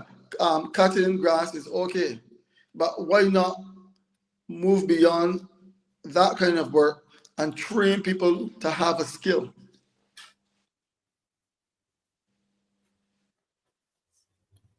Yeah. I tell you that this is going to be so, so crucial at this time. And, a lot of our farmers, who are entrepreneurs. I know we have one who calls here sometimes. I hope he will call in. And a lot of times these farmers, they of course they farm to feed themselves and they also sell to their communities and they need a lot of help. When you look at this chart here, this pie chart here, uh, uh, Jason, I call it the wrong name, Jason, 18% of our food bill, we import what we call cereals. So we're talking about wheat, flour, and rice and corn and all of those kinds of things. If the war persists, continues, and we are not able to import these, or they can't come on time, or we have any kind of shortages, we're going to have to be growing like cassava and our sweet potatoes and yams.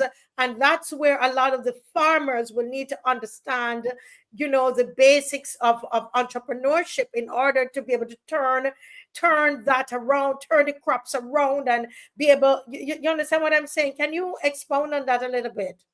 What I feel right now is that government is wasting time. The war is heating up. So why not use this time to train people? Giving someone a quick fix is not the answer. Mhm. Government still up. Should this war escalate and we cannot import because countries are keeping food for themselves, government should say, okay, how can we plow all the fields in Barbados? Who can we lease this land to? Who can we get seas and so on? We need to get all of the arable land in Barbados into production. And we need to pay people well to encourage them to work. I am telling you, if you know that you can get a market and you can get food out there and get paid for it, the people are going to work. But I don't think that government is taking it seriously. You are talking about the war. I hear you. I understand where you're coming from. But I'm not sure that government is taking the opportunity now. This is the summertime. When winter comes, what are they going to do? We are wasting time. Too many fees are left fallow. We need to get the fees plowed up. We need to plant them up and prepare for the winter in case war breaks out in a way that we cannot import food or the quantities of food that we used to import. We need to supplement our import bill. And even if the war does not escalate to a point that we cannot get enough food in, if we plant up our fees and we produce more, it will certainly reduce our import bill. But I'm sure that some people don't want that because they are comfortable and contented importing and selling. But that only benefits a few. We have to look at the masses. We have to look at employment and unemployment. We have to look at food security. And we have to look at reducing costs. If we can get a lot of food of the same type, it will reduce costs. Perhaps then government can say, okay, because you are assisting with the import bill, they can give you a grant or something to Mm. reduce. Because, for example, if everyone plant tomatoes, they're glut, and then the price will drop. And government might have to do something to offset that for the farmers. Or they need to organize in such a way that certain people plant one type of crop and Others plant another type of crop.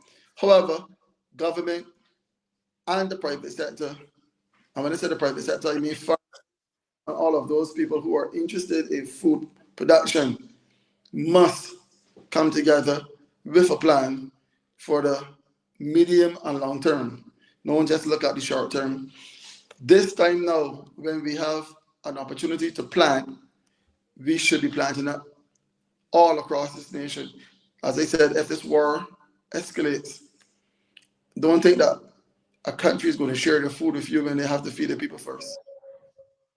We should be Yes. stopping. We should be seas and animals and so on.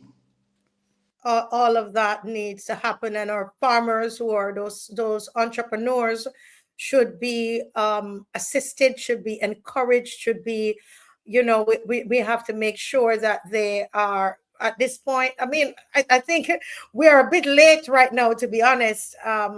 Jason, we are late, because it's up on us. It's up on us right now. I love what you were talking about in terms of the fruits and vegetables, because a lot of times, like, you have tamarind that's spoiling all the time. It just falls off the tree, and just there, people just kick it, scrape it up, and put it in the garbage.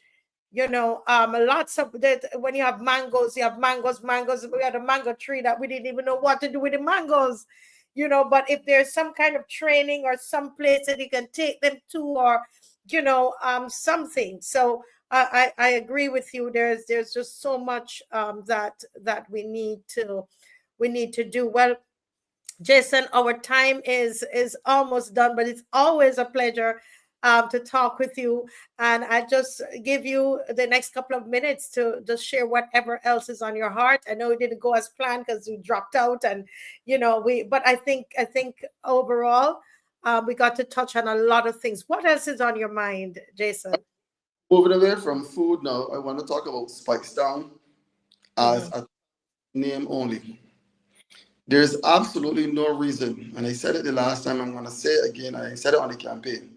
There's absolutely no reason why the Morris Bayer Polyclinic cannot be upgraded to a mini hospital. In fact, let's just call it where we have an accident and emergency bay. We have 2 or 3 ambulances, and these ambulances would look after the northwestern tip of St. Andrew, the whole of St. Lucie, all of St. Peter, and the northwestern tip of St. James. And this is not political. This is just the right thing to do. In 2026, there's no reason why we cannot have a medical facility in the north to cater for the people in the north. And government cannot say that they cannot afford it, because when there was COVID-19, we had a hospital in St. Lucie at the now defunct US base. And now, I think we borrowed $125 million to build that hospital for COVID. And today we are paying back that loan, but there's no hospital there anymore. The equipment is gone, the hospital is closed.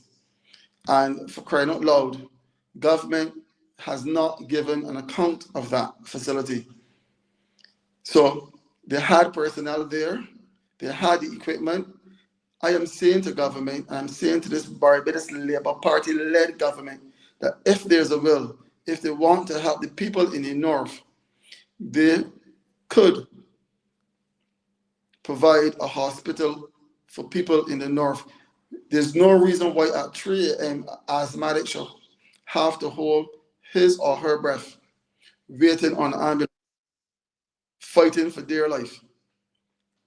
Spicedown is a town. Why isn't there a fire engine in Spicedown? You have Golden Mile, you have Hayward's Estate, you have Mahika, and so on and so forth. These are large communities with large, expensive houses. And there's no fire engine in the town. People have invested their hard-earned money. What is going to happen if there's a fire? A serious fire. You're going to lose 3 or 4 homes. Then government is going to be faced with another issue. Where to house these people in the interim? Families are going to be burdened with having to look for housing for their loved ones. So we need a mini hospital in the north. We need a fire engine in the north. And we need a court. And when I say the north, I mean Spikestown in particular. We need a court in Spikestown, even if it's just a district. Spikestown is a town. There are certain government institutions that ought to be in a town. And I don't understand why there's none in Spikestown. I went back to the area by the stoplights where they have the little market kiosks, because it's not one market, there are a number of kiosks that house people and their produce.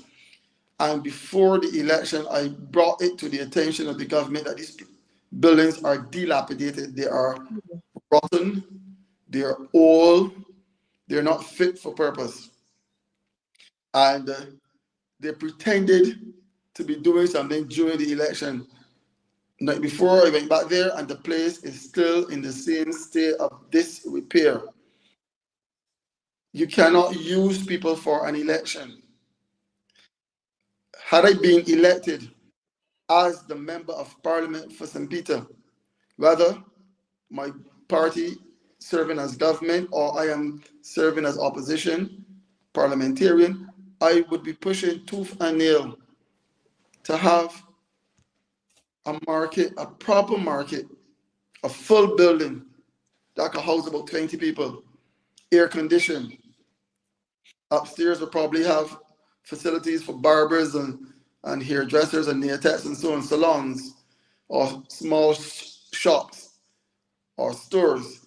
And downstairs would have facilities for people who want to be vendors, like coconut vendors, fruit vendors, vegetable vendors, and so on. It is about time these people are exposed to the elements, to the sun, to the rain. The bathroom facilities are not adequate. I don't understand why government is treating the people of St. Peter in this manner. I am still concerned that we cannot get paved roads coming from Boscobel and Indian Ground. There are no smooth roads in Indian Ground at all. It is as though you had a war zone in Fort Hill, in Indian Ground proper. For stretches on the highway, or if you could call it a highway, on the road, there are no, for kilometers, there are no street lights, no drainage. I'm talking about Indian Ground. If you go up into Mount Beverton, they're doing some work on the side, but it's taking forever. There's 22 years now that that road has been in a state of disrepair. People complain that the road is so terrible that it damaged their car, their vehicles.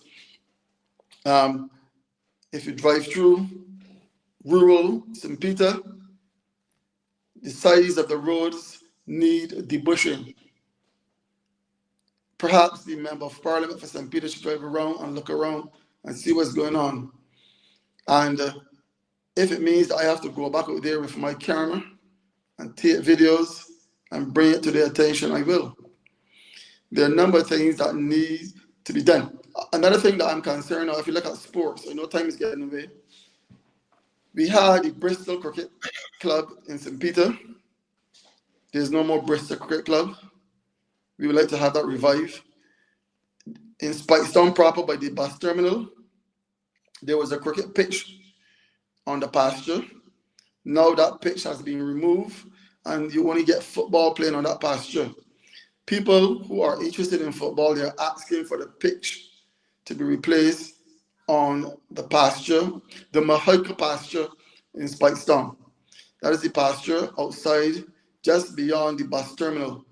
So those who are NCC, those who are responsible, people of St. Peter, especially those in Spikestown, they want the cricket pitch reinstalled on the Mahika field. The bridge up by the rectory in St. Peter. That bridge was broken down for a number of years, about 6 or 7 years now. And I Yes. believe that government has deliberately left that bridge broken. The bridge that would carry you right past the Hillman's factory. Yes. Yes. And people are forced to swing left and go through Worley. And then when you go through Worley, it's like a war zone. It's the worst piece of supposedly paved the road in Barbados. There's no, the road is so terrible that I would not even drive on that road anymore. I'm thinking, Jason, I because can't hear you, Marcia. you're not hearing me. Can You you go hear ahead and me? talk. I can't hear you, but go ahead. Oh, you're not hearing me. Viewers, can you hear me? Oh, wow. I'm not here. Let me see. You talk. I can't hear you. Okay. All right.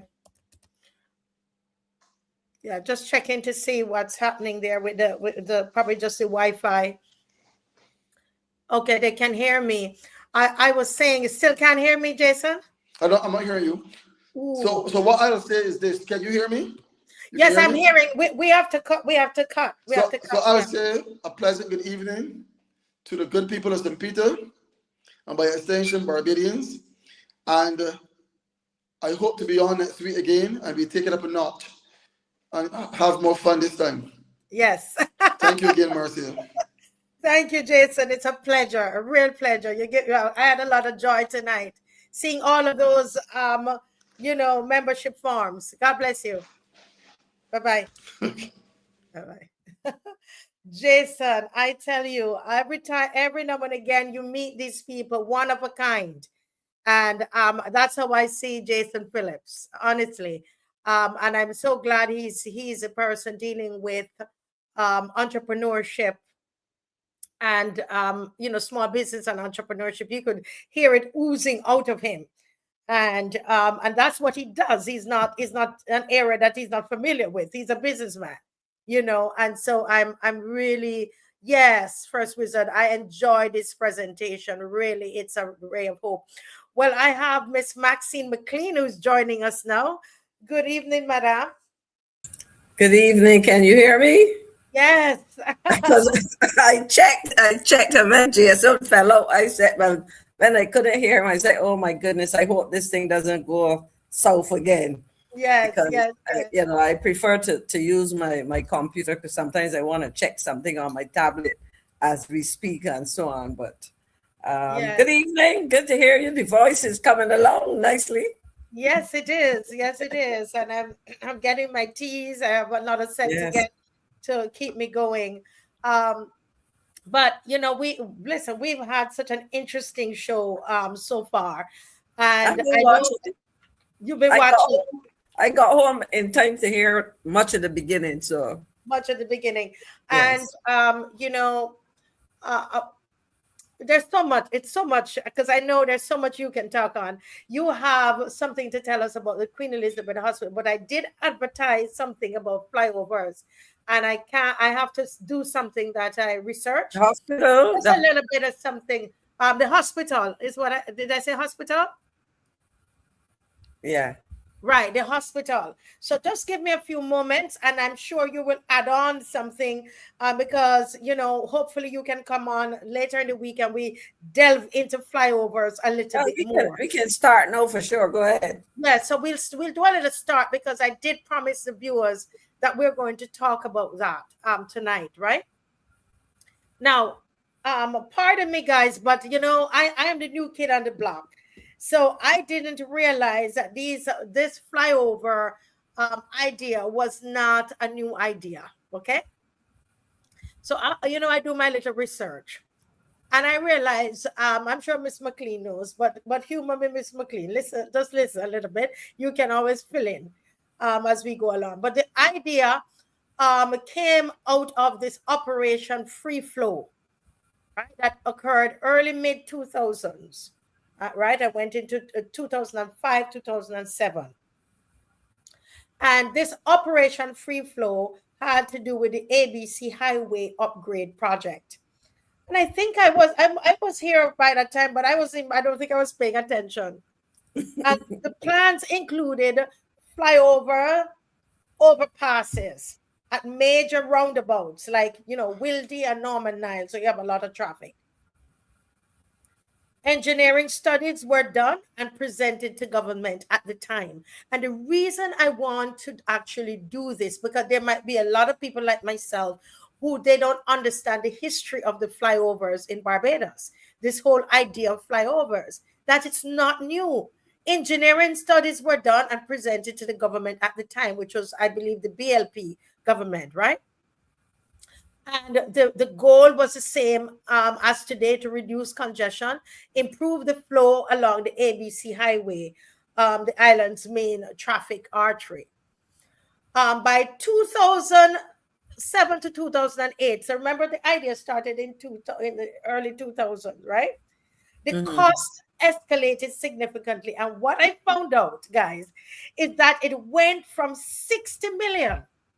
We like that number, $60 million back in that time, to by 2007, as a discussion, it went up to 180 million, 3 times, right? Is that 3 times? 3 6 is at 18 years. Yes, 3 times as much, right? And so it became an issue where people were wondering what's going on. It became very controversial, and so it was eventually halted and abandoned. Miss McLean will fill in that rest when that section when it's done. So the current PM saying that Barbados is getting flyovers, right? That it should have had 20 years ago. The original source says that it started in early 2000s and it was stopped. It was halted because of the costs, the escalation.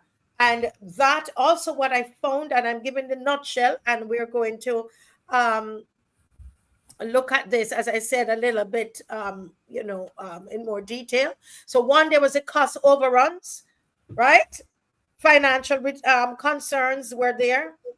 Okay, that it tripled. As I said, it tripled, and the questions were being raised about the value for money and the cost benefit assumptions, right? And then there was an issue of corruption. There was corruption concerns, and that's why I love this show. I get to learn, and you get to learn as well, right?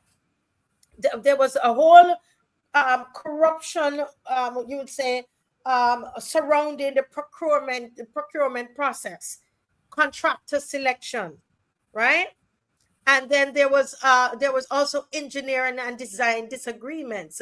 Concerns were whether what was proposed, the design proposed, was appropriate for Barbados, and people doubted the effectiveness, etc., etc., etc. So I just wanted to do that. We're going to do a little deep dive later in the week into that company that they were going to use, right? Where eventually they started to see the cost overruns.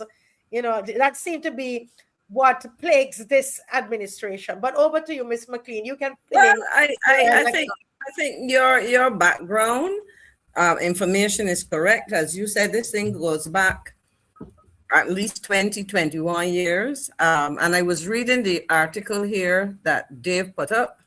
I happen to know the structural engineer who wrote this article back then, because this is not a new article. So when we think about this issue, and I made a note as you were speaking, you reminded me of the umbrella under which these overpasses, because what is suggested in here is that this is not what it was proposed then, and I'm not sure we have seen any concrete changes indicated that this is really not a flyover solution, but overpass bridges. I think that's the term that they use, and we can get to hear, exactly what would have been the case. If Dave could put back up the article where we could see the details you had up just now, because I wanted to refer to some of the information in there.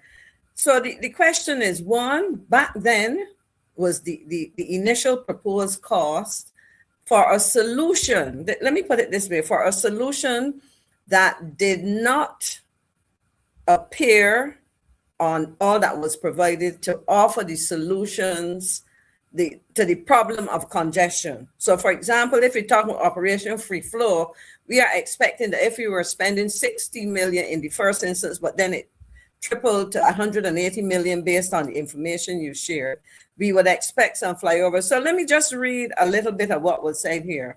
The structures now being called flyovers are more correctly termed overpass bridges. And the analysis carried out with 3S and presented to government and as presented to both administrations, because remember, this was proposed and in 2006-07, and then, well, in terms of when it was supposed to have started, and the government changed in 2008. And obviously a decision had to be taken based on additional analysis as to whether to continue or not. And it wasn't any lack of foresight or vision as some of the people are suggesting. In fact, I would like to ask the current minister what was his knowledge of what was proposed back then. How much was he aware of what was proposed?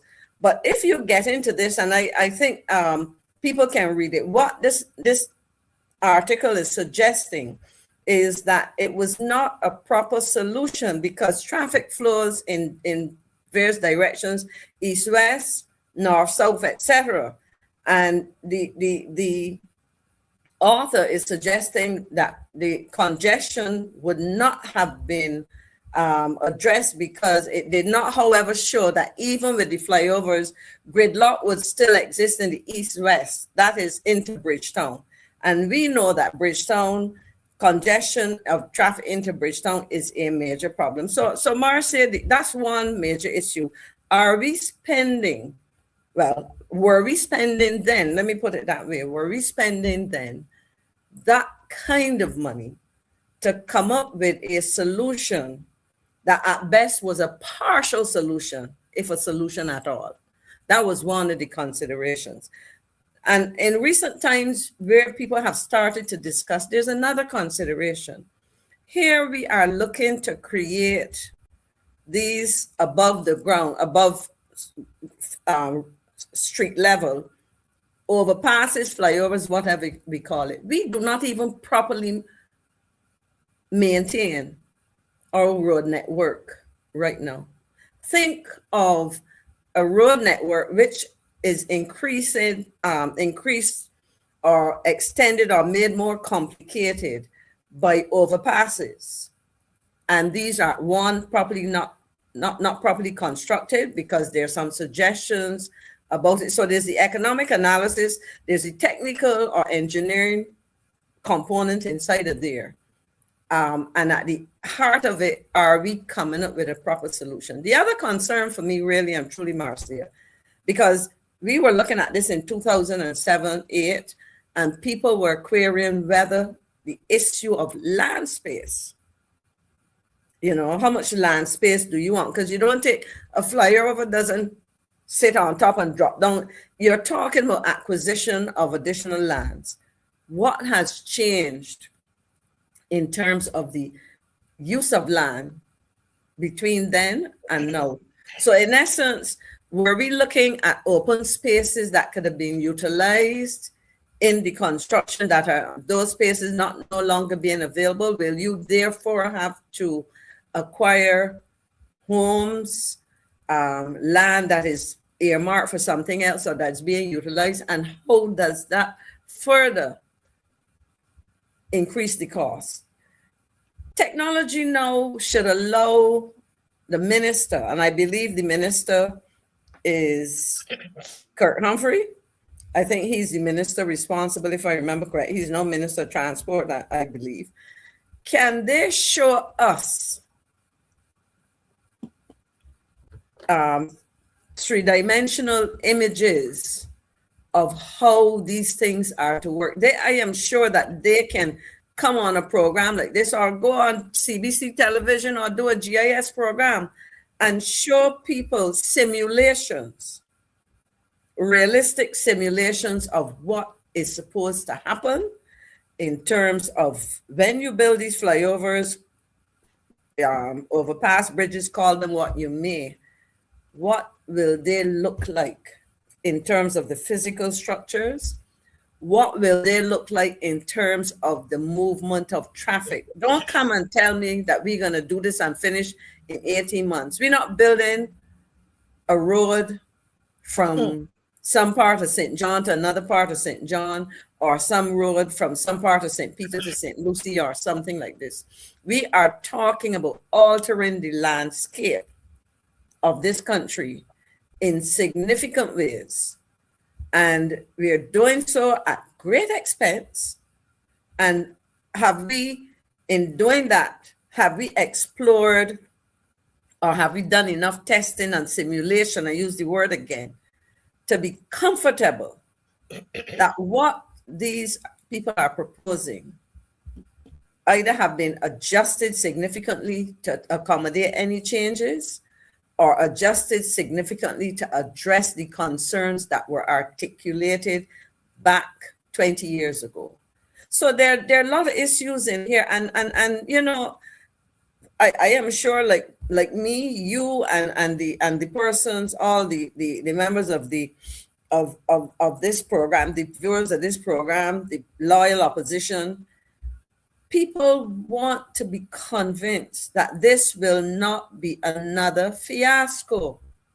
And we are not saying that out of being doomsday and negative in our thinking. We are saying so because we have seen with projects less complicated like this, simple projects, that the Mayor Martley administration, since it has come into office, they have bungled project after project. We sat on this program, we talked about housing, the hope and the hopelessness that it has become.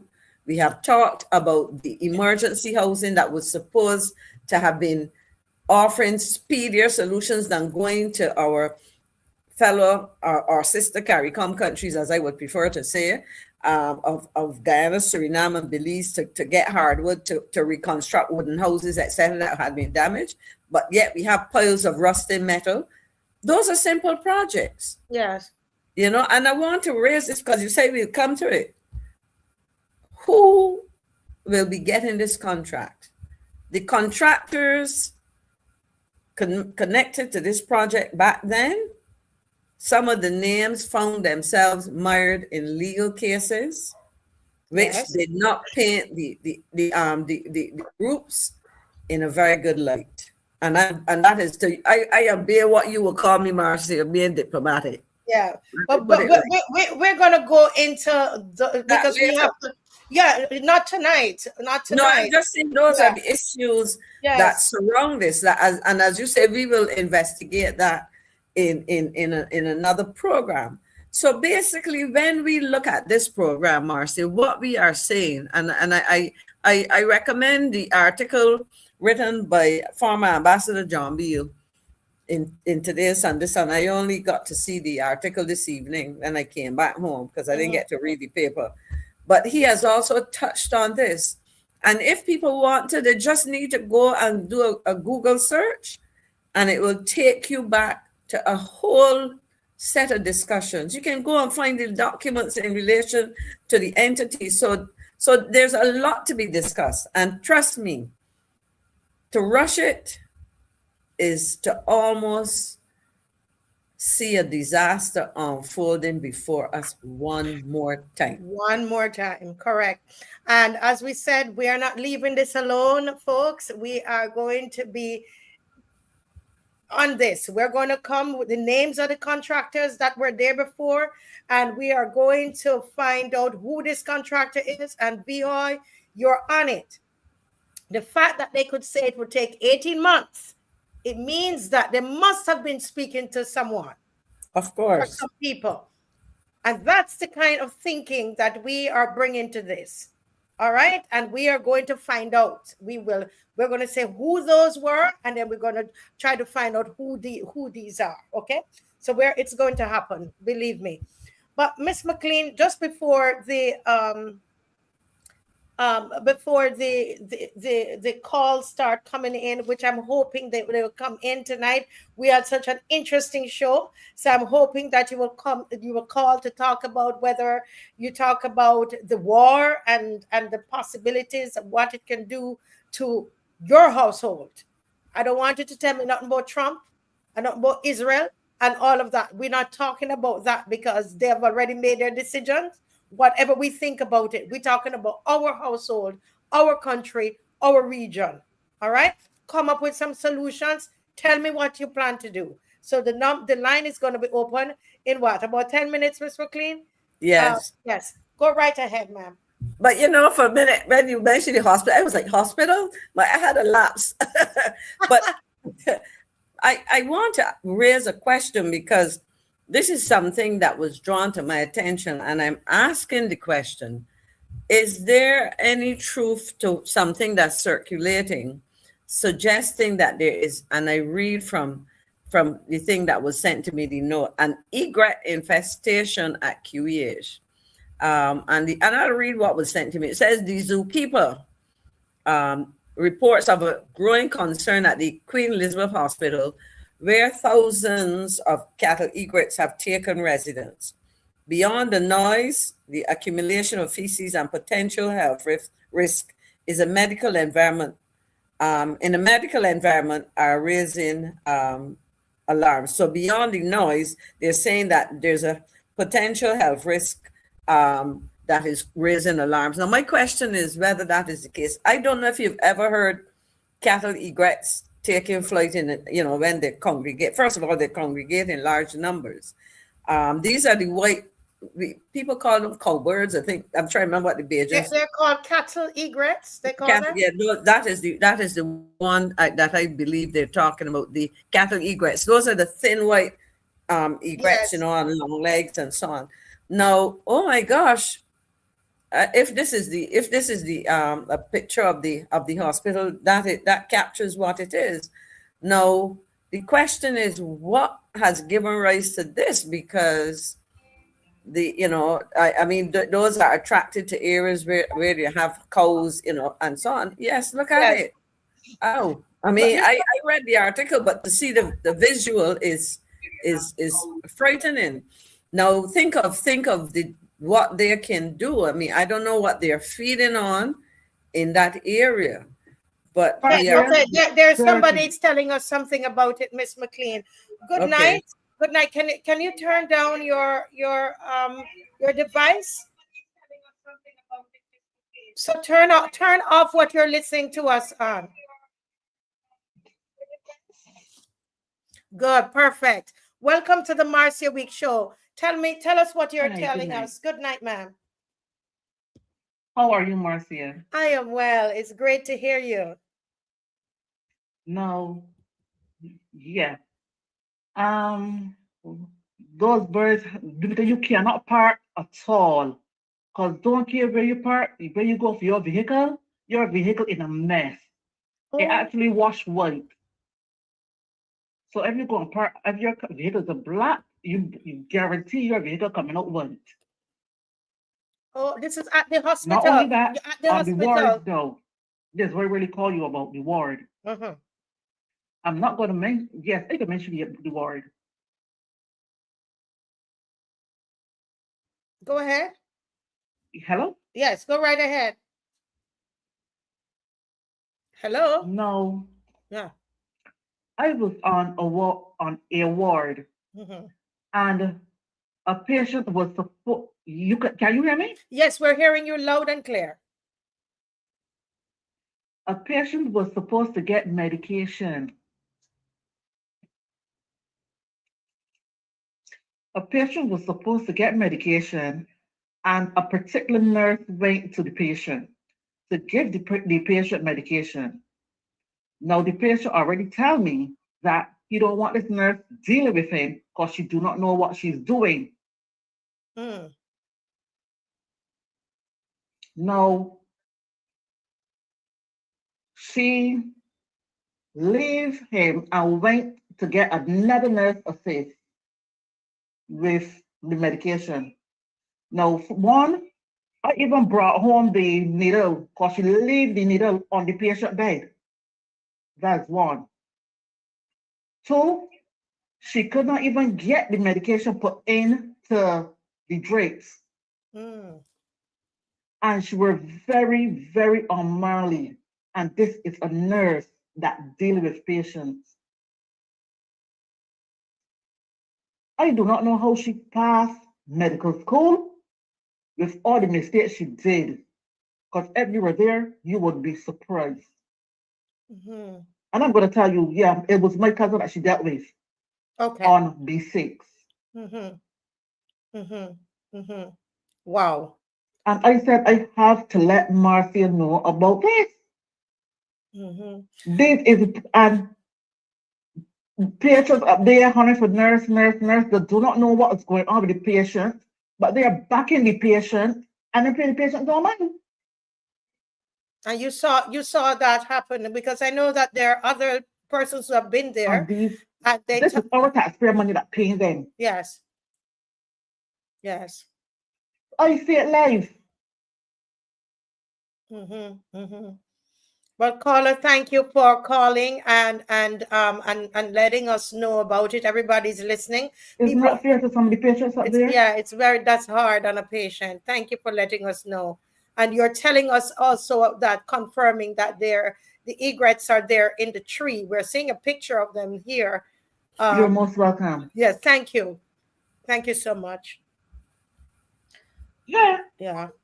Well, I'm so glad that caller called. I just want to hasten to say that there are some good nurses there as well.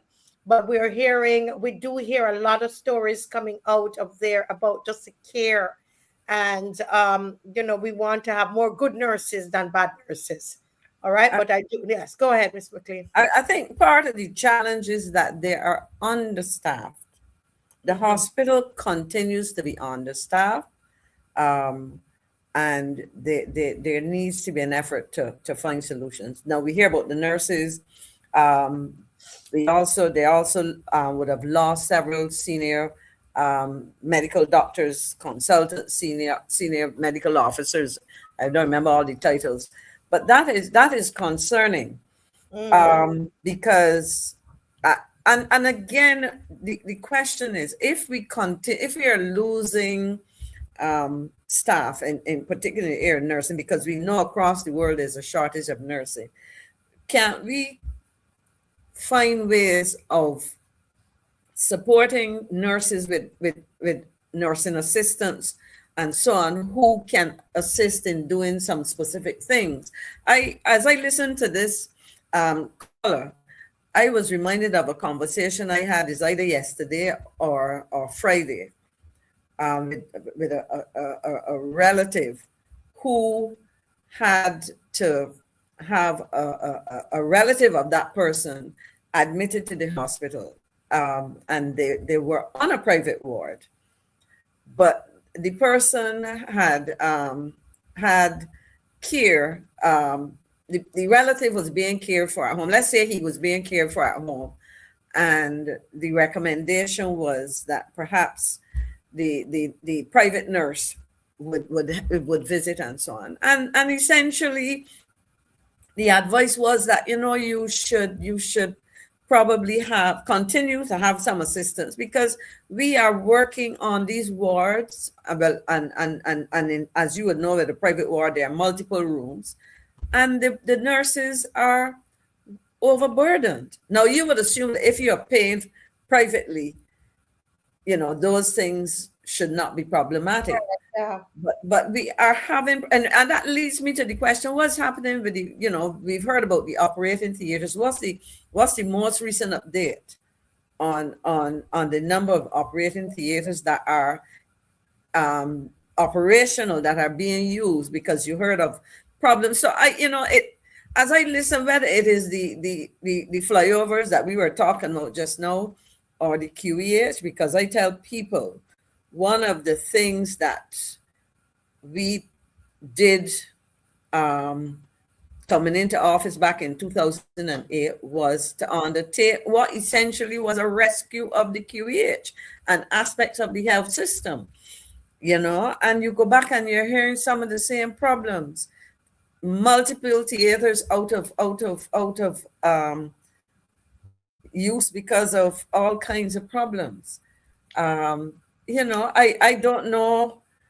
I look at this picture, I can't tell you what is the immediate solution, because I realize that we have had numbers of birds. I've been seeing not these now, but I've seen an increase in birds in certain fruit trees in my neighborhood and so on. But you know, but in a case like this, what do you do to address this? Because that is a scary looking picture in terms of a health facility, you know, because I mean, as the person said, you can't even park your car. I mean, car parking is scarce at the hospital, you know, because of where the hospital is located. It's based. So when you imagine that you essentially will be parking at your own risk, and look at the numbers.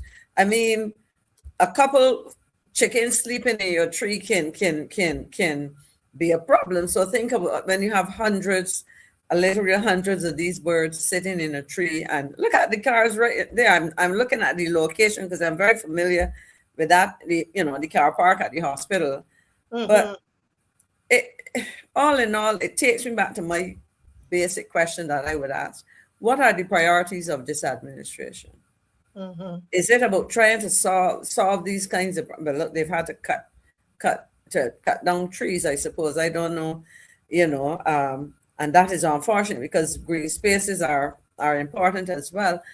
But when we look at some of these problems, is it or should it be a priority to spend that kind of money on flyovers, or should we be looking at other solutions to getting traffic to flow? You know, getting traffic to flow. No, but I mean, you would have to ask that question. I mean, obviously, we know that the government did not call the birds into the tree. You know, it's not their fault that the bird is in the bird, because you're going to hear they say, "Oh, but it's not our fault that the birds." No, but it's your problem, though. Yeah, it's a problem. Yeah, it is. You're a leader. You're in the leadership position, and it should not have reached to this state where people can't park inside of there because the birds are messing on the car. And you know, as you're doing this, I just tried to do a little thing here, a little research on it, and it says here that egrets gather where there is food, lots of garbage, insects, because they want food. Where you have a lot of water, if you have drainage issue, where you have large roosting trees, you know, safe trees, which might be the case here, might be a combination. You know, at the hospital, that is going to create a health hazard because of the droppings of the birds, the odor. You spoke about the noise, the risk to patients, staff, and just sanitation. You know, so this is something that it's an emergency situation, and we're hoping to have a kind of government, not a perfect government, but I know there must have been a time where there were 3 egrets and there were 4 egrets, because I saw they were trying to come in our yard here, you know, and they didn't come back, you know. But I'm saying they don't all just come at once. I don't think so. It's over time. And you know, if it's your home, you would allow this to happen. If it's in the car park, that is in the front. Why do we take so long, you know, to deal with these issues, Ms. McLean? No, but you see, and you were raising an important issue. I mean, somebody must have noted the buildup, because they're clearly reproducing somewhere. And I mean, I'm not a scientist of any kind, but I believe in the same way that you went and you looked at it and you identified what are the attractions, what things attract these birds, and what must you do. I recall having at one point some problems with bats. And I got somebody to come in and see it. Recently, I noticed that bats have been back in their numbers attacking my mango trees. I went, and I will tell you, when they are finished, what they leave is a seed on the tree because they eat the thing. No, seriously. The last one is literally the thing about it. A monkey will bite a mango. They will Yeah. bite it, and it drops. So they may have just one bite in it, or they may start to eat it depending on how ripe it is. But you would hear the bats at night. There's this clicking sound, and in the morning you see a seed, not skin of the mango on it, just a seed hanging.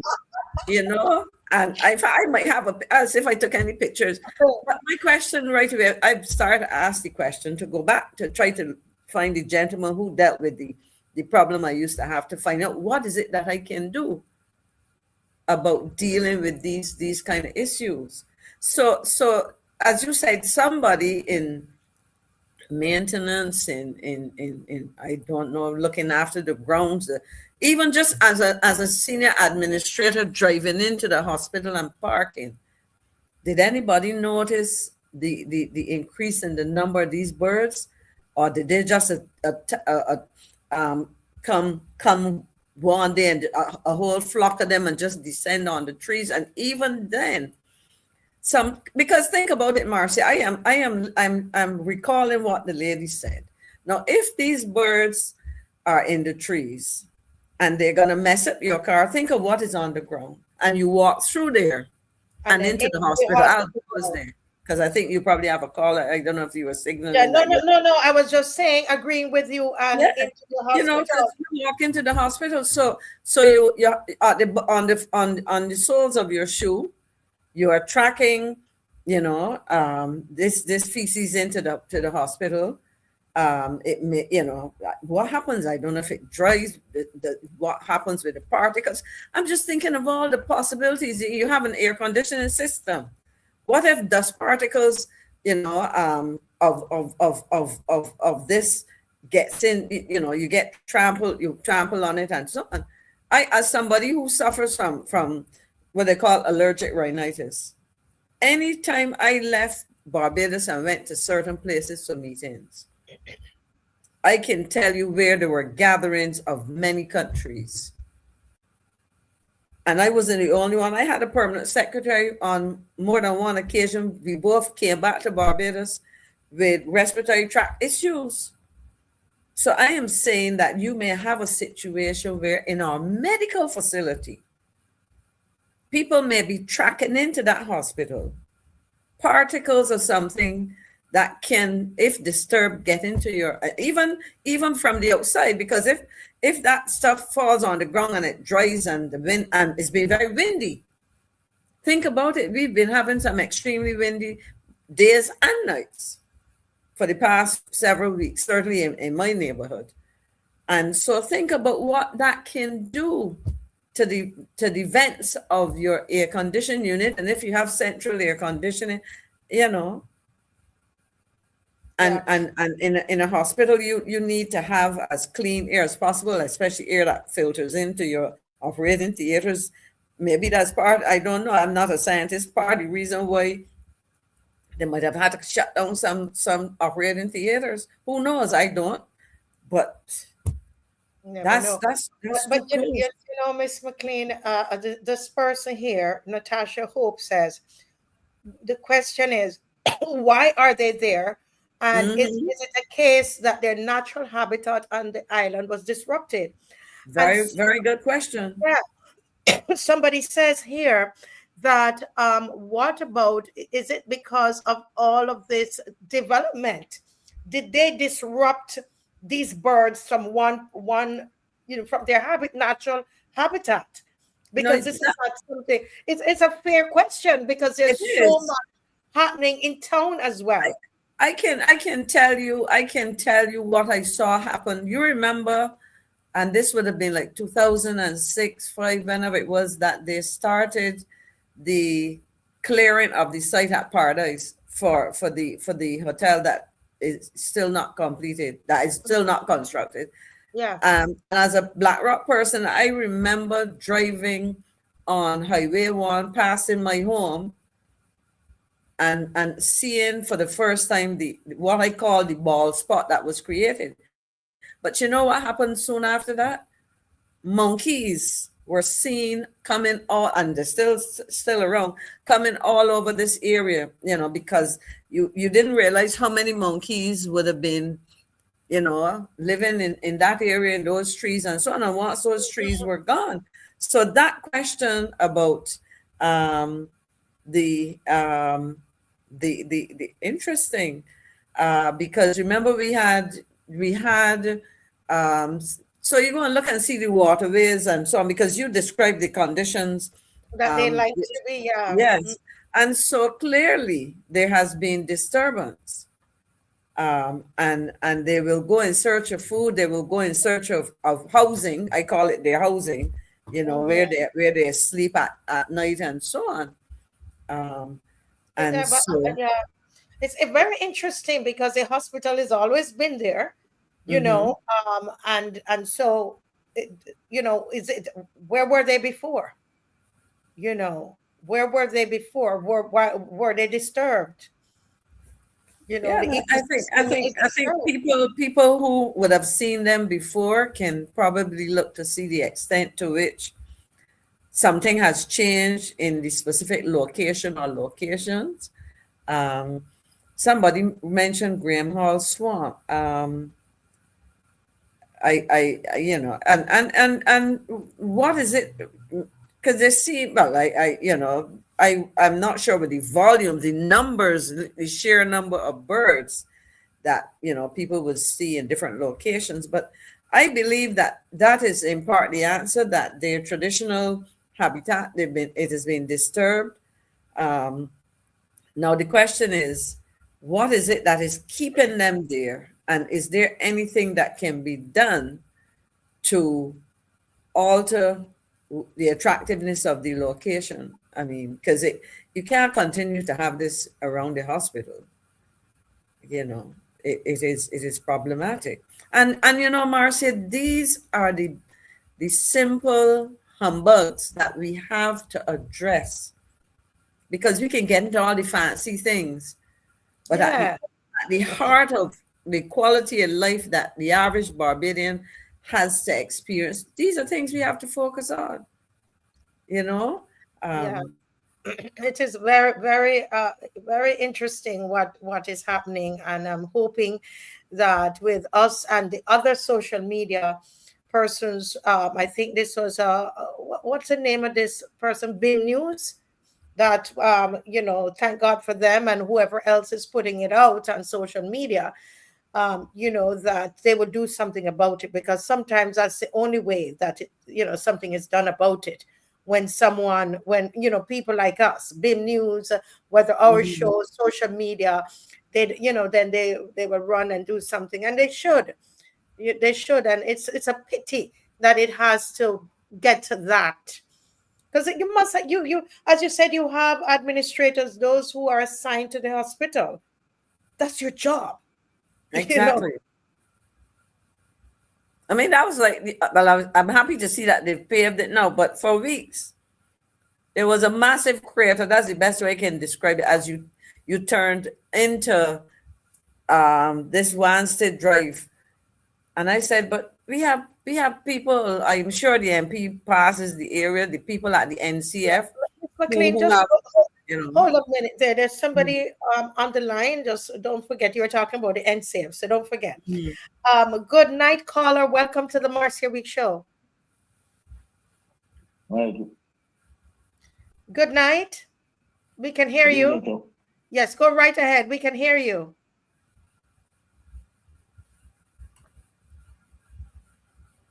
Go ahead, caller. We can hear you. Or we could at one time. Miss Marcia, how are you, mom? I am fine. How are you? I know this voice from my days of being on the call-in program, Marcia, back in the 90s. Yeah, you can't forget as well. You can't forget as well. No, sir. Marcia, everybody's good. Everybody's good. Yes, we're good. Those birds, for sure, it was just a different hospital. But where the Gambia hospital now, that's the question I was asking. What about the river below the fish in that river? So I believe that's where they're going there to get the fish of the river.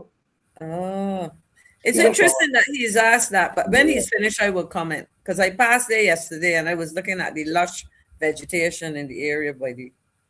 right. So yeah, that's what they're doing. They're just going to go get the fish and get the food. That's what they're doing. So I don't know what happened with Graham.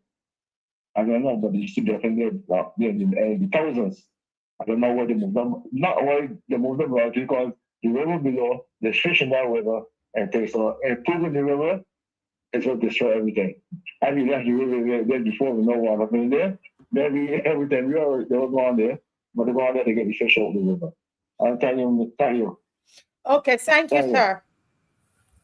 But I don't know if you know, and in fact, it used to be quite an attractive looking because if you are up in the hospital and in the area that used to be the cafeteria and you sat there, it was such a peaceful thing to look at. You know, they had done work on the what we call the river. But I passed there yesterday quite coincidentally, and because the traffic was moving slowly, I noticed that the vegetation on what I would call the bank, that would probably be what. Let me put it the way, the bank farther away from the hospital, because my directions are not good. So let me not call the wrong one. But it's gotten really bushy and so on, and it looked quite interesting. But the question therefore is that creating some attraction and so that at night or in the evenings, I'm not sure. I would have to go back and look and see if the problem is particularly as they're looking to sleep, you know, because, you know, and so on, that they leave the area. So it'd be interesting to see the patterns of, you know, the behavioral patterns of the birds, because that area was quite nice. But as the caller said, if they are into eating the fish and Well, because Miss McLean, let me interject here to say that what I'm seeing here, that cattle egrets, they don't really fish, right? They will eat insects and worms and small frogs and small reptiles, you know, lizards and so on. So that's why they follow the coast. So we don't know. I mean, if egrets on a whole, egrets fish, right? But Egrets egrets are but different. Cattle egrets. So we don't know if these are cattle egrets or they are regular egrets. But that is another question. What kind of birds are there? And the same question I would pose: Can some of these scientists who would find this, who would be called on to address this? So the person said cowbirds, and the name suggests that because you would see them on the backs of the cattle and so on, you know, the cows, etc. But the question is, can somebody do some tracking of where these birds are coming from and going to? Yes. Thanks, Ms. McLean. Very good point there. Good night, Ross. How you doing? I was hoping you would call. How are you doing? Good night. Yes, sir. How are you doing this evening? Hello. Can you hear me? Good night. This is the loyal opposition. Yes, it is. I have a nice chat about the things that I heard from Mr. Phillips. Yes. And the things that's going on now. Yes, sir. Yes, sir. I want to start with the war and what Mr. Phillips said. We don't have to reinvent the wheel because I'm a person who grew in Barbados. I was one of the Arab people who was educated during that period of time. And I don't expect Barbados to reinvent the wheel because most of the things that Mr. Phillips spoke of was in Barbados, where they were saying that Barbados was punching above the weight. We had trawlers. I spoke about this a couple of times before. We had trawlers that go fishing and sell fish all over the Caribbean, and a lot of fish to the United States. What do they call it? Tuna. All kinds of tuna. They sell to the United States. Now there's a war. I like to go back to the reality. I remember the Barbados Labour Party government sold those trawlers. What you call it? What you said, trawlers? So now we talk about feeding the Barbadian people. There was always a room met for the Barbadian people for entrepreneur and everything, so that the Barbadian people could have been fed. The trawlers was here. They were manned by Barbadians. This is where most of the fishing fleet that you see now, this is where it originated from after the trawlers was sold. This is a trade that was introduced to the Barbadian people that's why the trawlers were here. What we are seeing now with the Barbadian going fishing and buying their own boat, this is something that was introduced during that period of time. And rather than giving a man a fish, learning him how to fish so that he wouldn't go to beg for a fish. Farming in Barbados was done by Barbadians. All of Barbados was known for the yam, the potatoes, the adders, the cassava. Even the people down the island came to Barbados and took the yam, the adders, and things to the St. Vincent and brought them back and celebrated because the Barbados Labour Party destroyed the ethics of feeding yourself in Barbados. Totally destroyed, stop the people from learning how to be. But caller, let me slow you down. Can I slow you down? Caller, let me slow you down. You're taking Barbadian young, healthy people and getting a whacker and telling them that the only job that they can get is cleaning the roads. We don't have to train people to clean the place. This was already there. So you're destroying the work ethics in Barbados, where you're taking a lot of square pegs and putting them in round holes. I know the people in Barbados, I know you're saying they don't want to work. We had the Polytechnic that trained engineers, trained steel benders. Now you're bringing people from Guyana and giving them all the contracts. And when they come to the Barbadian people, they don't even want to get them work because they want to pay them like how they pay the people in Guyana. So then they say that they don't want to work. It's that we don't want to work, we want a good job and a good pay. Because Barbados is hard. Then you talk about war and farming. You can imagine that it is so difficult for Barbados to get at least 2 or 3 acres of land to plant and farm. And we fed one another for years. But you know what happened? You can get people coming from Guyana that got some place to run and go back and got all the land and planting. And selling the one another the food. And don't want even sell the bagels, the food in Barbados. And these are things that nobody is talking about, and we know it's true. Everybody running and coming to Barbados now to do these things. Because they want you to get the money, bagels, they get none. Next thing, we talking about the flyovers.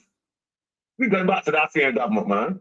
The reason why the flyovers and that thing wasn't built because this government on the Oinapple went into what people just call overruns. That's not new. That was the government overruns. The man Alba built a building and nobody can't tell what the cost of the building yet. The same flyovers. The flyovers fly right over and fly out to the reach of the cost. And go and look and see how many flyovers have been built. Look at how the cost went to a humongous rate. And now wasn't built. The other government coming in hardship, can't afford to pay even the contractor to start the flyovers. And you talk about building flyovers, how you can build flyovers on roads that don't even have a good foundation? You start with a foundation and a gutter. Look and see how flyovers are built. You can't build the flyovers by the roads that we have in Barbados that don't even have a good foundation, don't even have a good gutter that you could put down to go up in the air. And where are you gonna fly them? You know, born right there by the top of Commermere, you can build flyovers. And you build or people's home by the top of the the number 1 water zone. You just build things like that on the top of a water zone. And we talking about common sense. You don't build things from them sort of areas. You go down to the bottom of water by coming here and give all the people down there that run people that run and build houses down there and get a water and like. You know what you're doing? You stealing and introducing stool and bacteria into the zone water. That's one of the major water zones in the island that feeds the people around the same area. These things will, how come all before we knew these things, but right now we introducing everything anywhere. We say that we're the water scarce country, and we selling to our ships all the water in the Caribbean and telling the people that the water scarce. You go in St. Lucie and give the people brown water because we're not to sell the land where it shouldn't be sold, which is for St. Charles or for Ferdinand, and dig the land down below the water zone and the water running straight in the sea. And all the water pockets in St. Lucie drop down to the lowest stage that the market. Even nobody you know these things. And we supposed to be educated people. How come only 2 or 3 people know? Nobody talking about them or nothing. And we know the problems, we know what's causing the problems. How come nobody talk about them? Then certain governments say, "Oh, nobody don't talk about things." Have a nice night. Yes, thank you, caller. Enjoy with us, Thank you. Thank you, sir. You have raised a lot of issues in your contribution. Yes, and let me just hasten to say that in the early part of the show, start of this type of show, I remember we spent a long time talking about water and about these zones, and Caswell was saying, well, how on earth you're going to build in that zone? It's a zone 1, he said. And it's you know, that's you're putting a hospital on our water, you know, the water that we drink. You're not supposed to build there, but as they said, they rezoned it, and now we know why they rezoned it, because they want to build up all these hotels. You know, the rezoning doesn't change the fact that that's where the water is and the risk, what the risks are. But Marcia, talking about risk. Believe it or not, another caller is there. Well, that's fine. Go ahead, because yes, go ahead, caller. Welcome to the Marcia Week Show.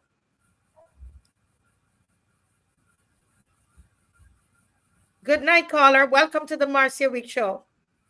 Have a good night. Good night. Go right ahead. Thank you for calling. I can't hear you. You can't hear. We can hear you, sir. We can hear you. Okay. Good night, my Sharice and my McLean. Yes, good night. Good night. How are you? All about I'm blessed, trying to be blessed. You know, you're trying to make grace happen. Press on. Two things that I call on tonight. Okay, we got a lot of the sound about this, right? A lot of pastors that not in use, right? Mostly like the hosting areas. Pastors and certain land that's not in use. Mm-hmm. You know, talk about the fellas that on the block. Well, you can get them productive, trying like planting the foods, and you know, different like things like herbs and different sort of things. You know, I talk about going like happy stuff because you know people feel differently. You know, they have free stuff and stuff because you know, just know medications will be very hard to get. So we gotta like start planting like you know like greens and you know like different things. You know like you know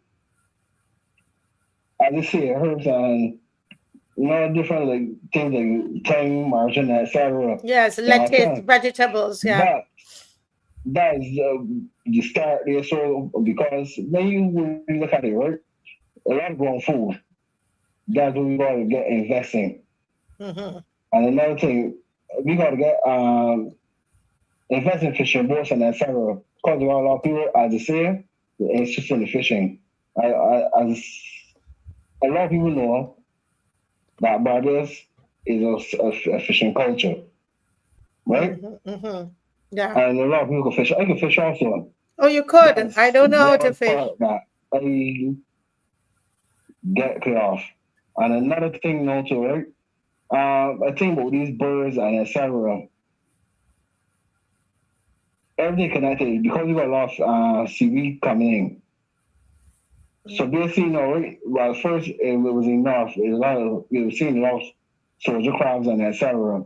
So basically, you know, all this is a sign that connected and we get is a readiness. So get ready for what's going to happen. You understand? Okay, So interesting. this, people got to really take everything serious, especially with this war and what's going on around Barbados. We might have to eat the egrets. Like chicken. I'll start with the chickens first. We might have to eat them. Thank you, caller. Thank you, caller. Very, very interesting point. Thank you. Thank you. Thank you for calling. Thank you. Hearing. Well, thank you, caller. He said it might be a sign. We might have to. We can't get no chicken. You get 2 egrets, and let I'll start with the white chickens in my mango tree. Somebody can help me catch them at night when they go sleep. Exactly. And but the problem now, if you don't have any gas, then you go have to put a lot of wood fire to cook them down to be soft, because you need a pressure cooker with those. You know. Listen, when we're in Kenya, they love them kind of chicken, and so you're correct. You're correct. But actually, I look at some of them and I watch them eating the mangoes that the monkeys destroyed, and then I said that chicken must be really nice and flavorful. Yes. But Marcia, one of the messages that would have been put up there was the whole question of these birds being possible carriers of disease, Yes, somebody mentioned a number of possibilities, and this is a concern because we may dismiss it. I mean, I used to tell people when we were children and we saw a bird pick fruit, we would just, someone not even cut it off. Some children will bite it off and spit it out and eat the rest of the fruit. Nowadays, you say, boy, I can't dare do that because this bird might be carrying something. Now, as Hugh B. Shepherd is suggesting, these can carry diseases, and he's listed a number of them, things that are of serious concern: salmonella, West Nile virus, and avian influenza. So I believe that it is absolutely critical that we be told if something is being done.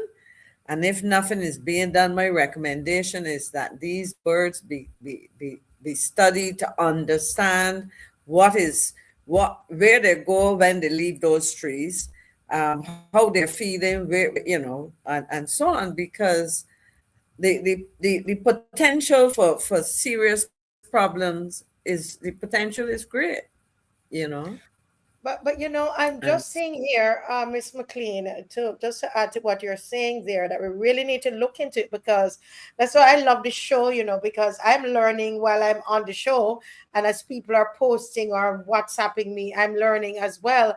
And I'm seeing here that if they're cattle egrets, then the problem is not likely fish, but insects, garbage, waste attracting bugs, open land, grass areas.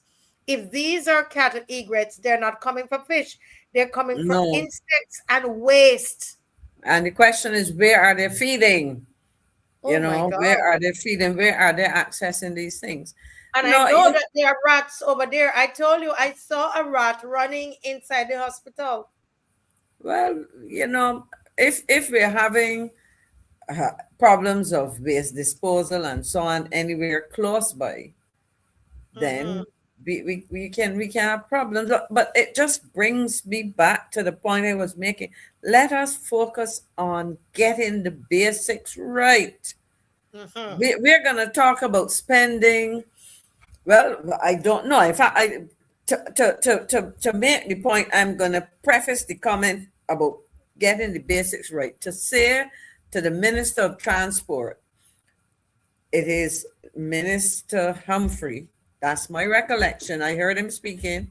I think I know his voice, well enough on his face, to say to him, come to the public, tell us what this instruction that you have, because based on what you're saying, you sounded as if you were indicating to the public, I have marching orders from the Prime Minister. These flyovers will be done in the next 18 months. How much is it going to cost us?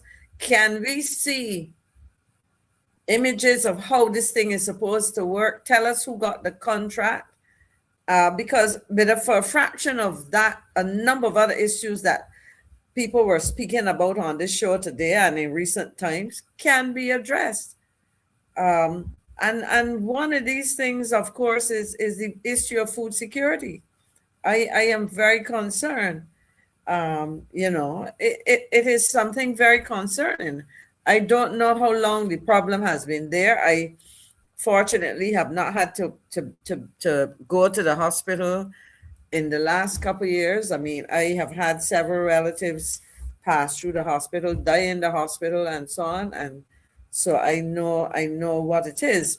I've seen leakages in the roof, all kinds of things. And I've asked the question, talking about the roof and leakages.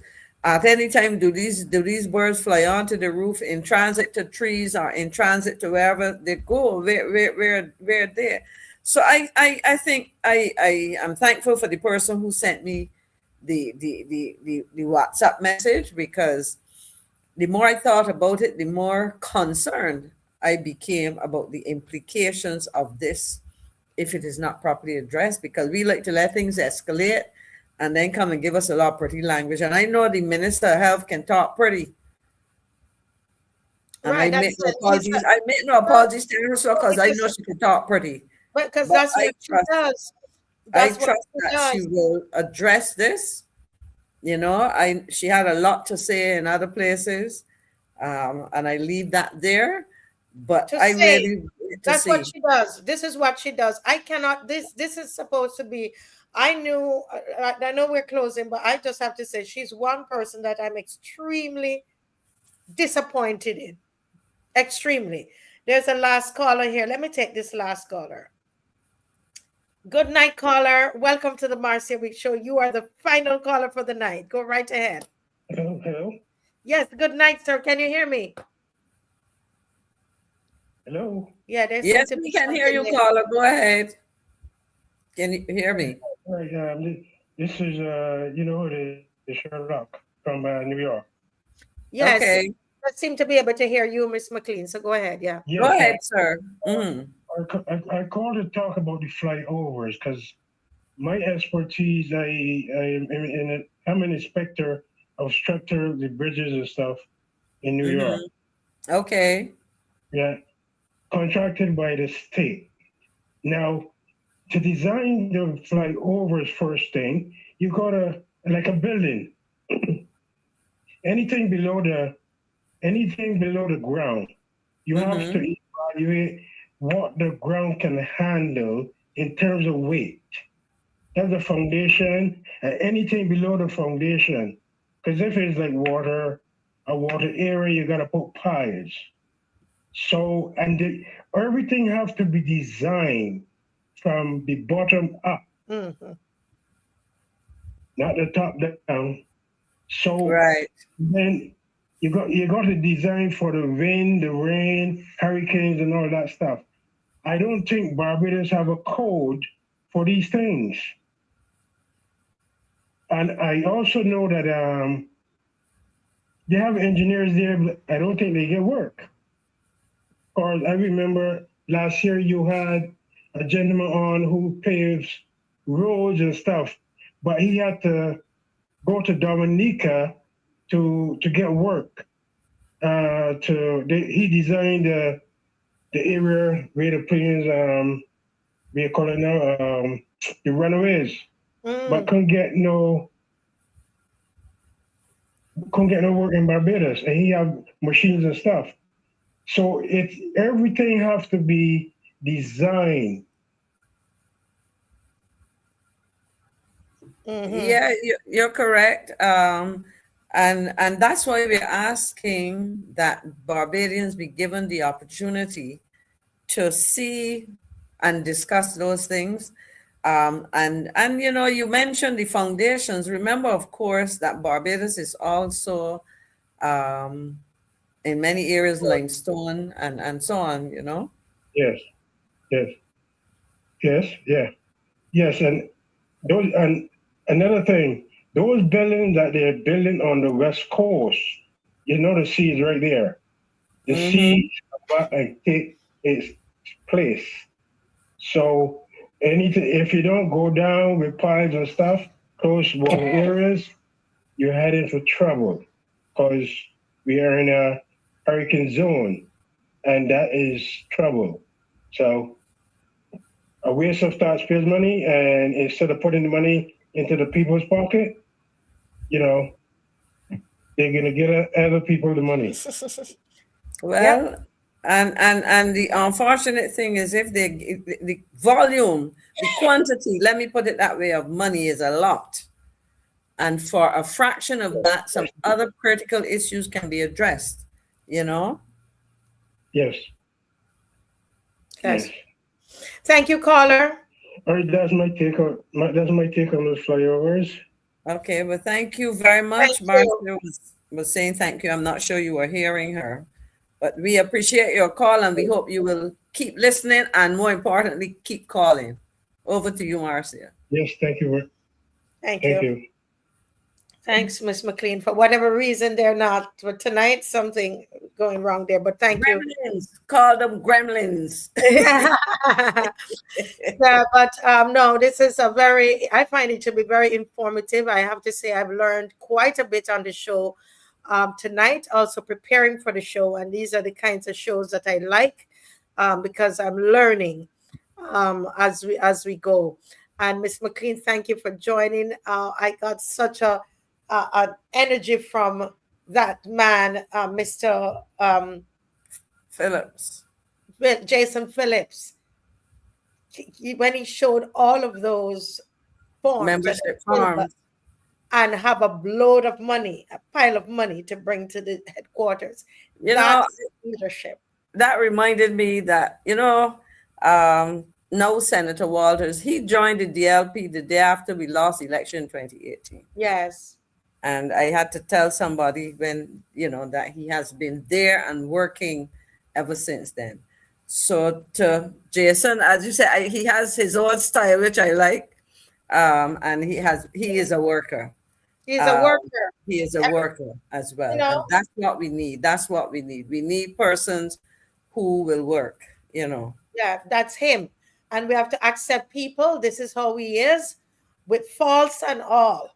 No, I call it peculiar styles. I wouldn't even label it faults, as you say, people have their own styles of doing everybody, things. That's him.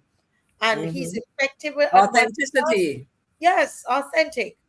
And just leave them, But it's been a great show, guys. Thank you, Miss McLean, for coming by. And thank you, Dave. And thank you to the viewers. I learned so much from you all. The chat was so active tonight. We're going to keep up with you all. Thanks to all the callers. We love when you call. And I'm going to reach out to that caller from New York with that 718 number about the designer. I need some more information. And Russ, you got to be at the next roadside parliament, which we're going to do about food security. So you need to be there because we want to get some knowledge. I want to know how to can things. I want a roadside parliament, Miss McLean. That's a to-do. You're telling us how to do things to help ourselves because nobody ain't coming to save us.